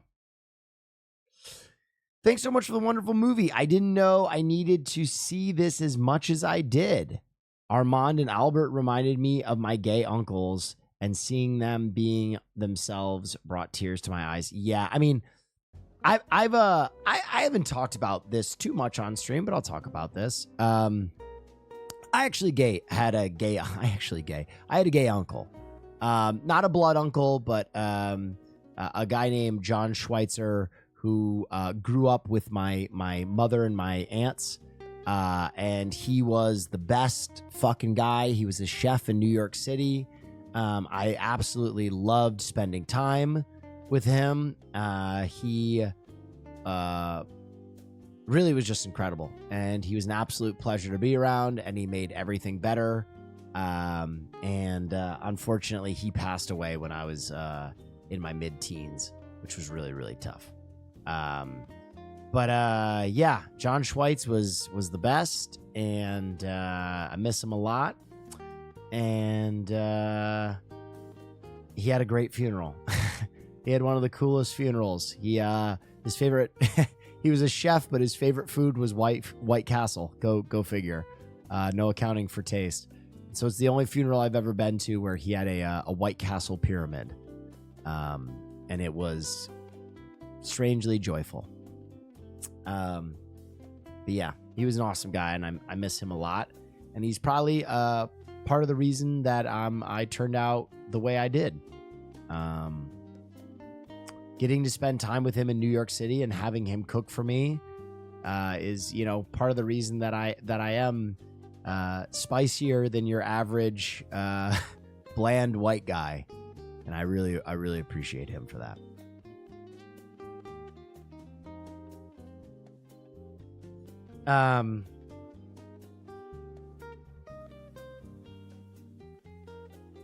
What's the best way to learn to write a script? Read them. There are so many scripts online. There are so many great script resources. Oh, thank you. Thanks. Wow. Thank you. There are so many great resources online. Reading scripts help you learn to write scripts. There's a lot of formatting things that are very tough. And even when you are a very practiced screenwriter, there are going to be situations where you don't know how to do something, right? You might see a movie and, like, let's say in this movie, music comes up over one of the scenes you're doing, and you're like, okay, what's the way to write that? Well, then you go read Baby Driver, or you go read Ferris Bueller's Day Off, and then you watch those scenes and you're like, I like the way they did this in Ferris Bueller's Day Off, but I like the way they did this better in Baby Driver. And they might have different cues. You might see where the director went off book, but you'll start to get a kind of an idea how different screenwriters do these things or how they're formatted. And it's an endless learning curve.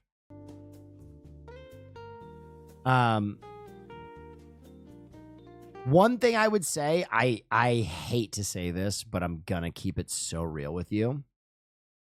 I don't believe in AI writers. I do not like AI writers at all.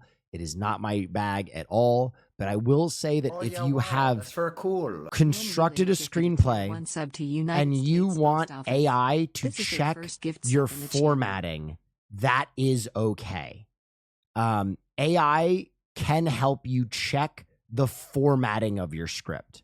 I do not suggest allowing AI to write your script, but let's say you have a scene, you can plug that into AI and you can literally put the prompt, can you help me format this fight scene into proper screenplay format?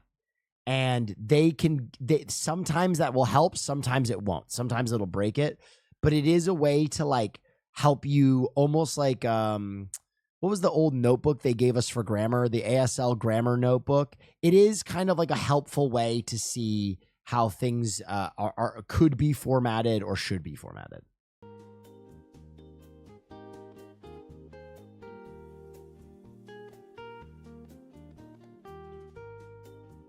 No, that gives the AI your script. Again, that's why I said don't put your entire script in.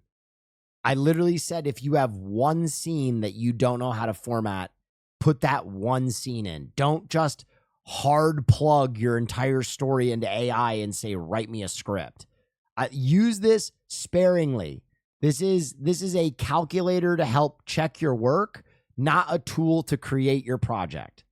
This is something to supplement your work. If you are really stuck on formatting for like one scene, use this to format this one scene. I'm just being 100% honest with you. It's a helpful tool. I know a lot of screenwriters who do this now. But again, don't use AI to write your whole script, because who the fuck wants to read a robot script?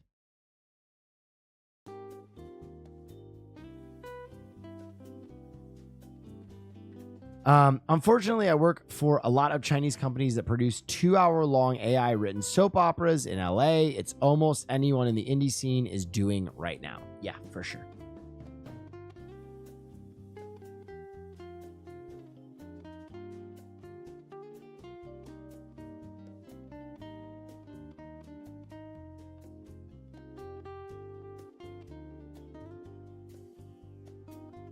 AI better than all the movies that came out in the last few years? Well, I wouldn't be surprised if Sony wasn't already using AI, though. That's not saying much, brother.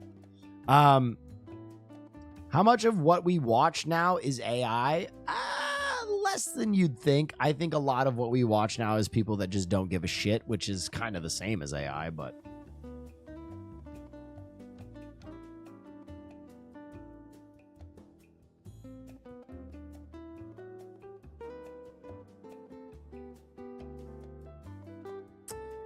did you see David Simon say he would rather put a gun in his mouth than see a world proliferated by AI writing?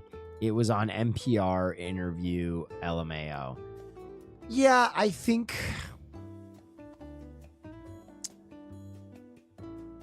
it's interesting. It's interesting because call me naive, but, and this is going to get a little philosophical, so forgive me, but I think AI is a really interesting tool. And the reason that it hasn't thrived yet in writing or in music is because it is impossible to clone the soul.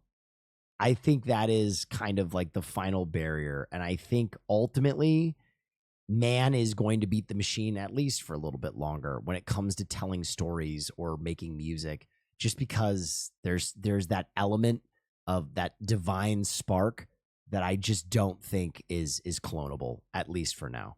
I think in screenwriting, it's going to be really hard to make things super tight, because the best parts of movies for me a lot of times are like lived experience or surprise. And I think machines have a really hard time with those things. So this is again, a very philosophical conversation that I don't really want to get into, but I think artists are at least safe for a little while longer. All AI is trained on human text. I am aware.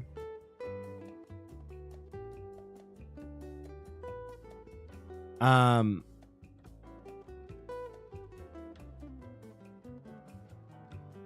have friends that are back in school, and they say everyone is using AI for their coding classes. We might be doomed.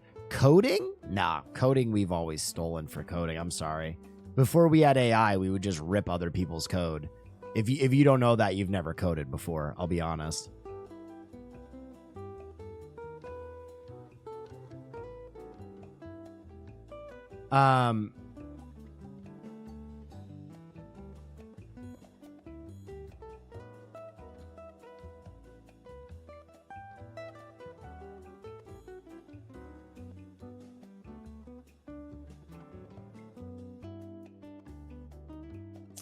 Oh yeah, wow, that's very cool. You and QT duo Lee Gwen?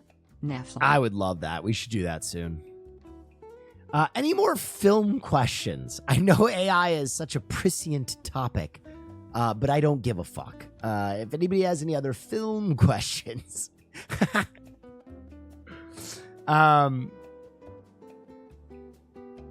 What do you think Werner Herzog thinks of all this use of AI in film? Okay, another AI question. Werner Herzog, well, I think Werner Herzog thinks that the world is a nightmare anyway, so this is just a further gratification that he was correct.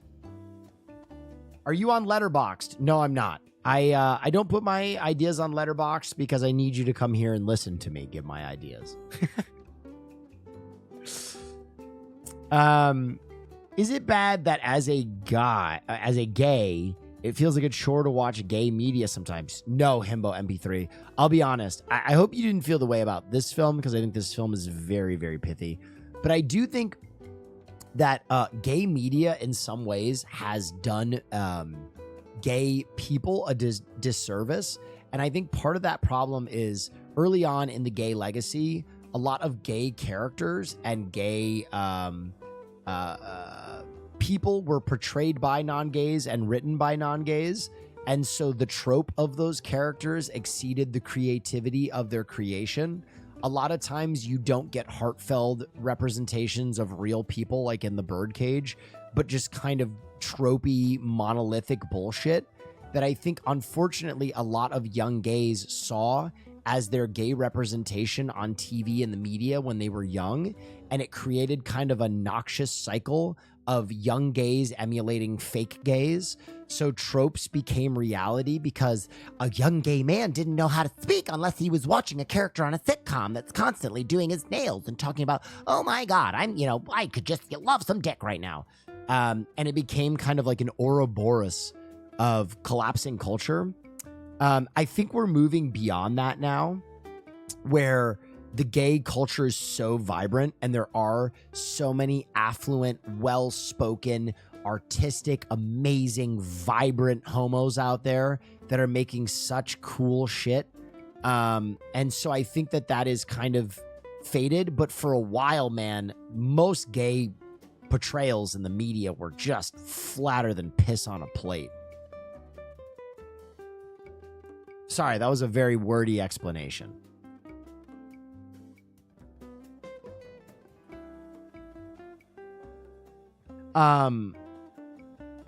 Just want to say Albert is such a amazing character in that he can be frustrating and unlikable at times, but he's trying to change. Is absolutely tragic. Yeah.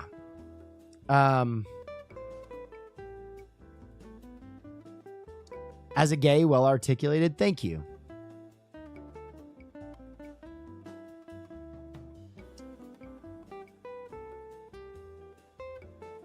Other favorite gay movies? We've watched a lot of them. The Handmaiden is my favorite lesbian movie ever. Brokeback Mountain, Moonlight. What is it? Priscilla and the Queen of the Desert, Rocky Horror Picture Show, Tu Wan Fu, Party Monster. I don't like Call Me By Your Name as much as everybody else does. I had a really hard time getting past a few things in it, but still a good movie. Trying to think of like what other gay movies I fucking love. Those are the go-tos for me.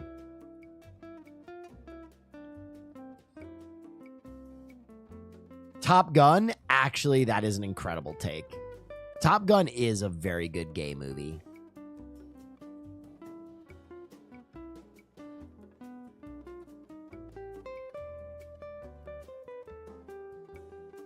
I found Call Me By Your Name revolting. I'm gay. I didn't think it was revolting. Everybody was like, oh, this is the best gay movie ever. And I was kind of like, you know what? I'm going to say it. Call Me By Your Name felt a little bit like a gay movie for straights. You know how some straight women watch gay porn? That's what it felt like to me. Is that crazy to say?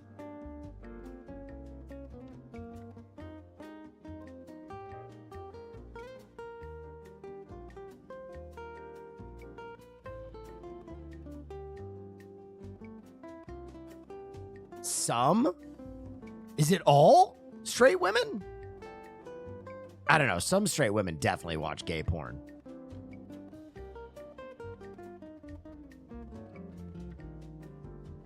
It's yaoi.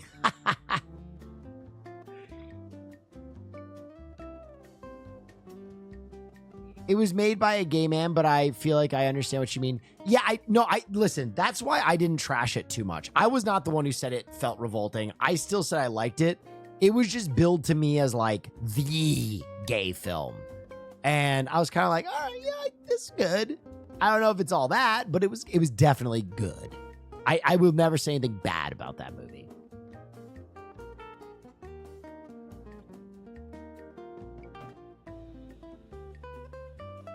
Saltburn?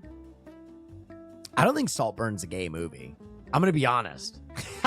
I know that's a crazy take, but I don't think Saltburn is a gay movie. I think Saltburn is a serial killer movie. That's cool. In like the same way that I wouldn't be like, oh, you know what my favorite fucking gay movie is? Dahmer. Jeffrey Dahmer. You know what I mean? To me, that just feels like a crime serial killer film. But I loved Saltburn. Don't get me wrong. I fucking loved Saltburn.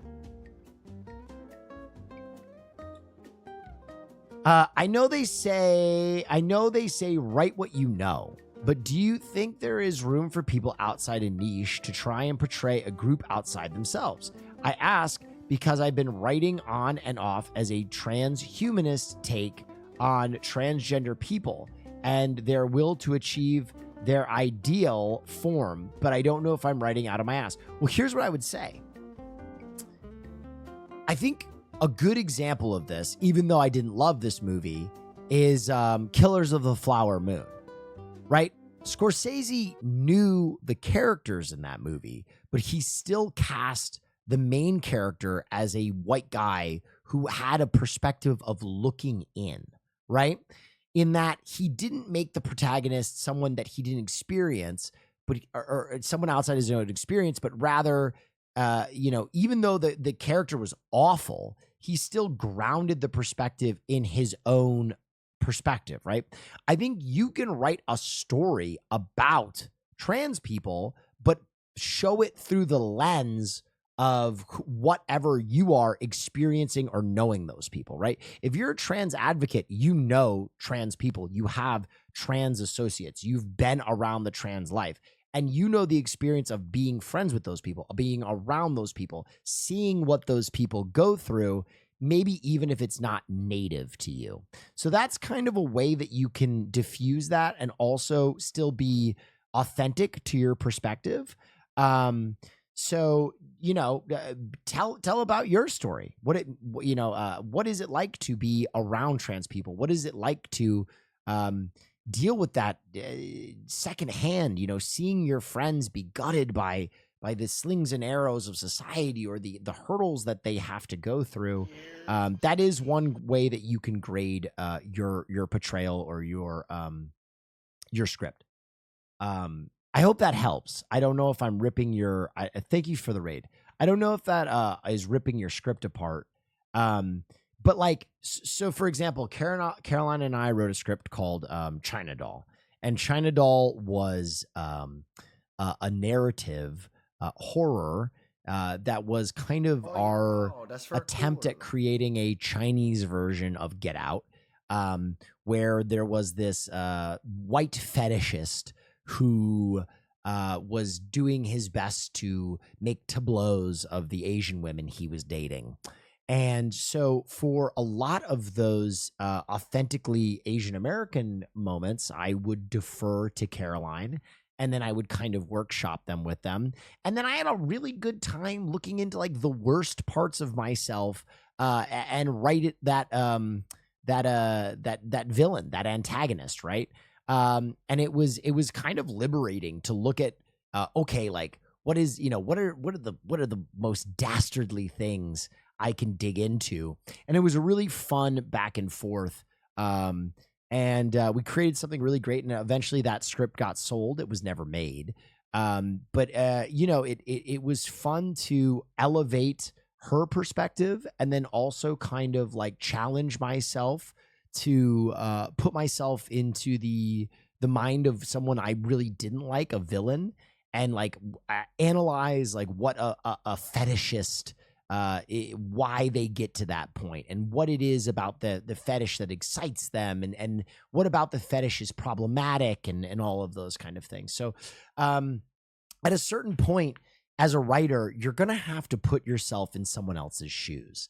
And if it's a group of people that you are sympathetic to, you're always going to do a better job. And I'll tell you this, I'll be very honest. I'm sure that you, who seems to have real, authentic sympathy and empathy and action to uplift the trans community, will probably do a better job writing that character than whatever fuck ass they have at Sony, who's going to put a trans character in a movie to write a check. You know what I mean? To fill a quota. So that is another way to look at it. But at a certain point as a writer, you're gonna have to put yourself in someone else's mind.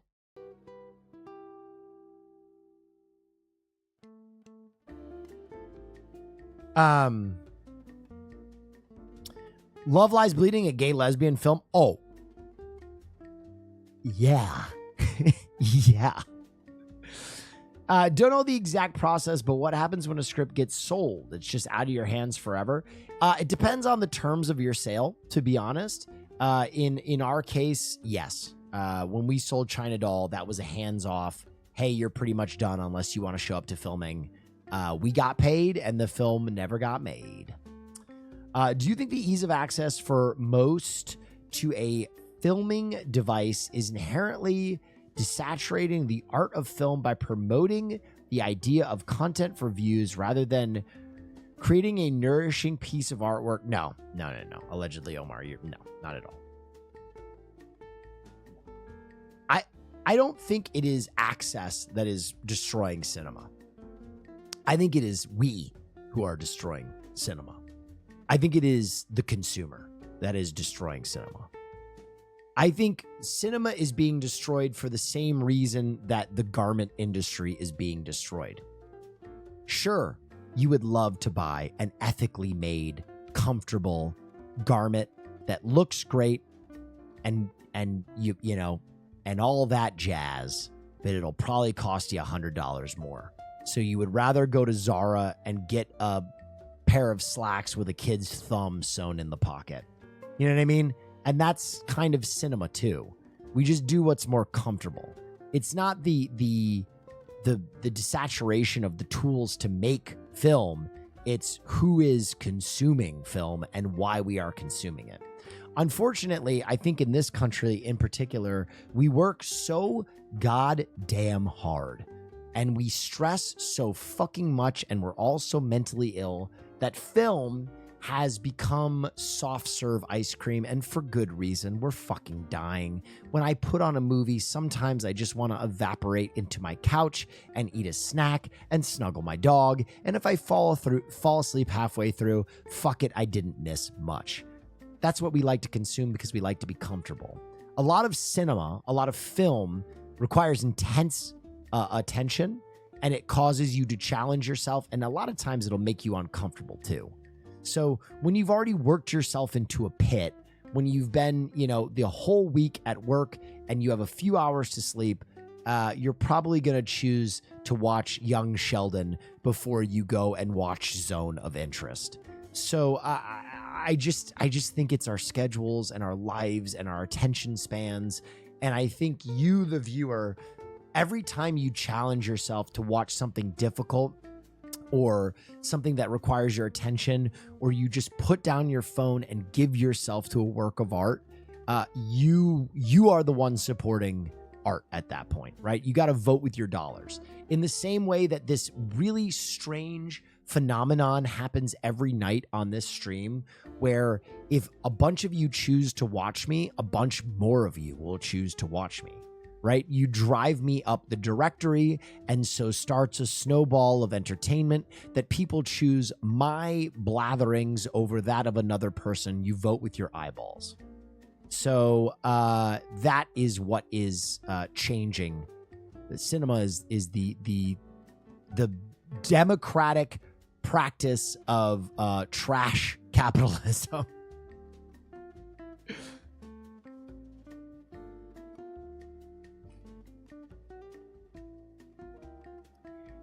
It happened with Zone of Interest for me in a very well. My imagination scared me when watching that film. Oh, yeah. You'll get that in almost any horror movie. Good horror movies show the monsters. Great horror movies never do.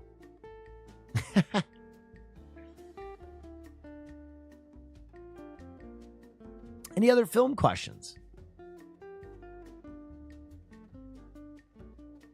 Are you allowed to still create your film if you have the opportunity again? We don't own the script now. I think we have the opportunity to get the script back, but I don't know if I would undergo that. I kind of want to make a new project. I think I'm going to be working on a film with Finn and Sear soon. Have you seen I Saw the Devil? I have. Great movie.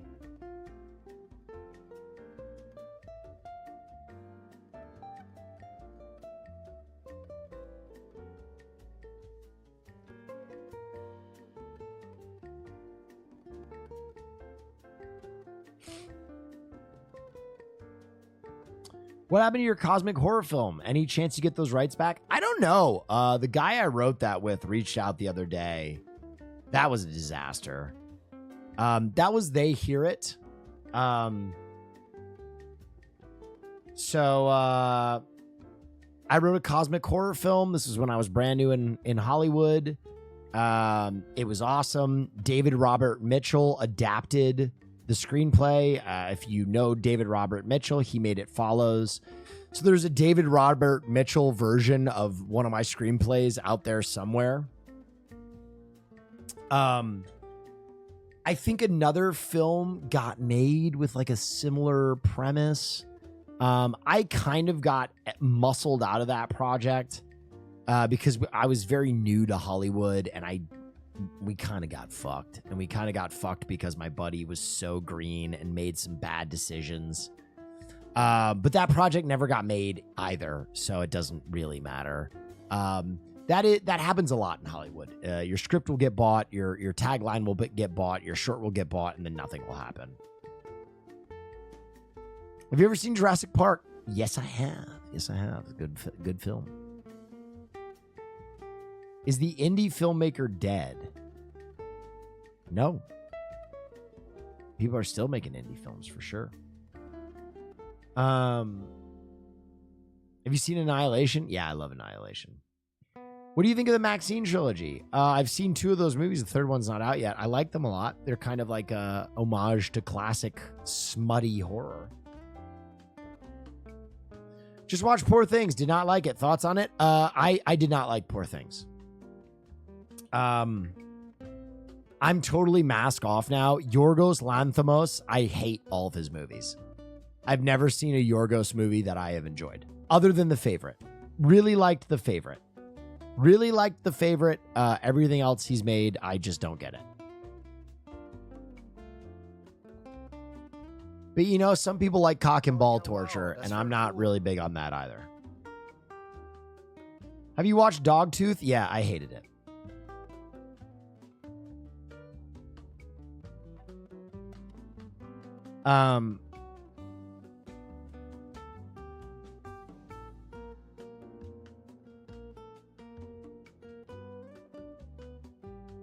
Were you able to catch Furiosa? Not yet. I was at Disney all day yesterday.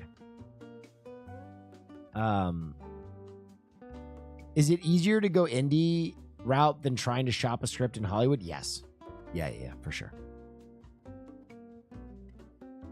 What's your take on Wes Anderson? The first 10 times he made the same movie, I loved it. Recently, I'm getting a little tired of it.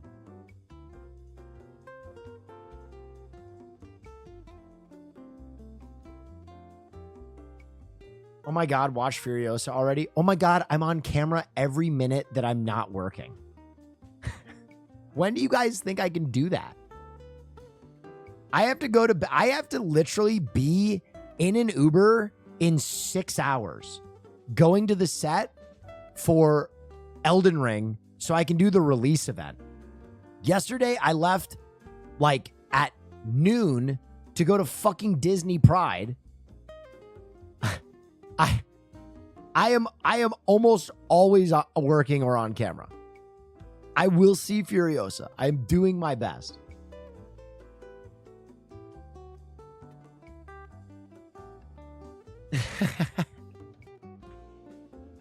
I'm doing my best.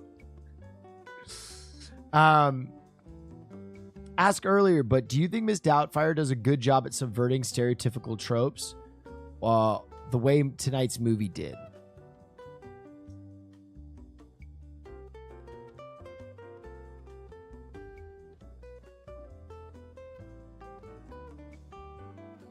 No.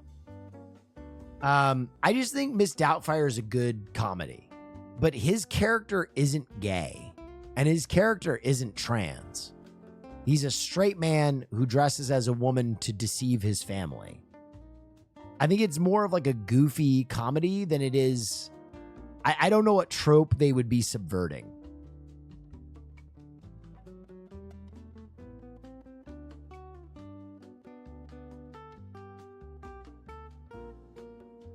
But I don't think it's like a movie that you can't watch anymore because it's so problematic. I think Miss Doubtfire is fine and it's very funny.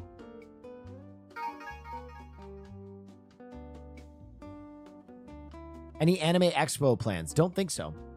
Very off topic, but a local bar trivia there was a question about the Lost Boys, and I immediately blurted out the Frog Brothers. LOL, got the question right. There's no chance they asked the name of the brothers from the Lost Boys. W fucking film trivia night. The Frog Brothers.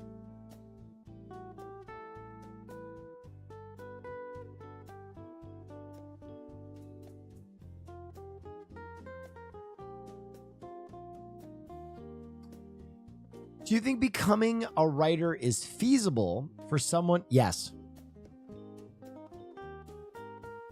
I don't even have to read the rest of yours. I will out of respect, but let me just say yes. For someone who feels they can't write material down but comes up with stories constantly. I've thought of becoming a webcomic artist because I'm good at... Okay, I love you. I love you, Chef Boy or Demons. But the issue that you're dealing with is laziness now. You can put those stories down. Sometimes the obstacle is the way. For a lot of you in chat, this is great advice. For a lot of you, the thing that you are not doing, the thing that is the most uncomfortable, that thing is often your barrier to success.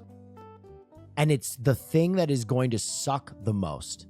I am terrible at organization, and the things that I need to do to stay organized are pathetic. This is a giant desk calendar, like my 93-year-old father has. And I have to keep this and another one by my door to keep up on my appointments. And sometimes I still miss them. And whenever someone comes into my room, they go, "Is that a giant, disgusting desk calendar?" And I go, "Yes, it is." You have to do whatever you have to do to stay organized. February? Yeah, I didn't turn the thing.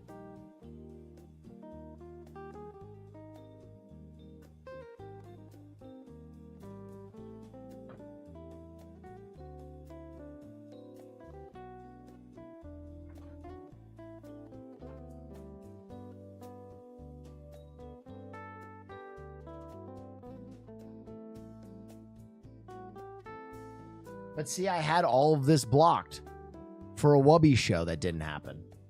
Feels bad, man. There you go. Yeah, you just got to do those things. He checked? Yeah. No, I don't know what month it is. I've told you guys.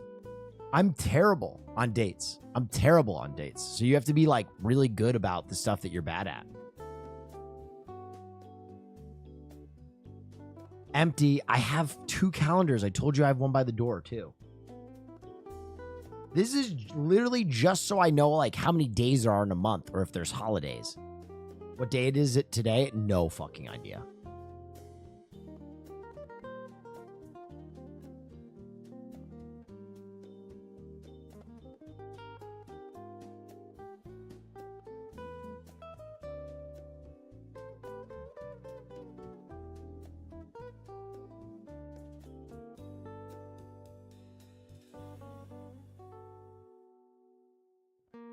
Time blindness? Absolutely. 100%. Do you have references for comedy writing without losing the soul of a story? Movies like Airplane and Spaceballs are some of my favorites, but run a mile a minute, which I feel can distract from the focus. Yeah, I mean, you're looking to do slapstick. I think a good movie for you that is like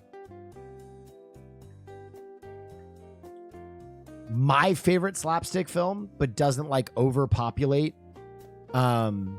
with how many jokes it does per minute. I think this is one of the best comedies ever. I would put it in my top 10 comedies ever. Watch Dirty Rotten Scoundrels if you never have. This movie's incredible. I fucking love this movie.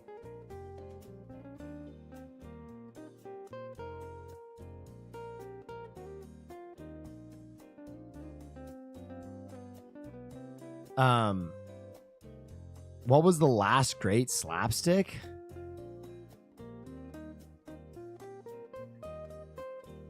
God. It's been a minute.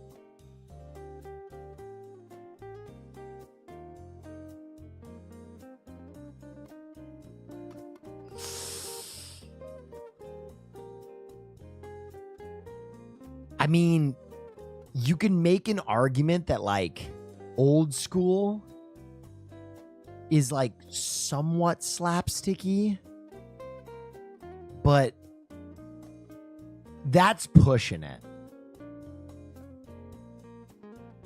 Old School, I'd probably say. Wet Hot American Summer.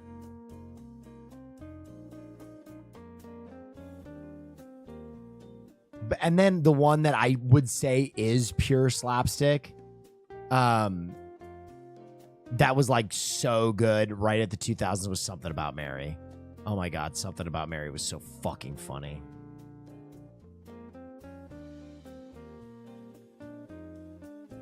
Dodgeball? Yeah, Dodgeball was really fun.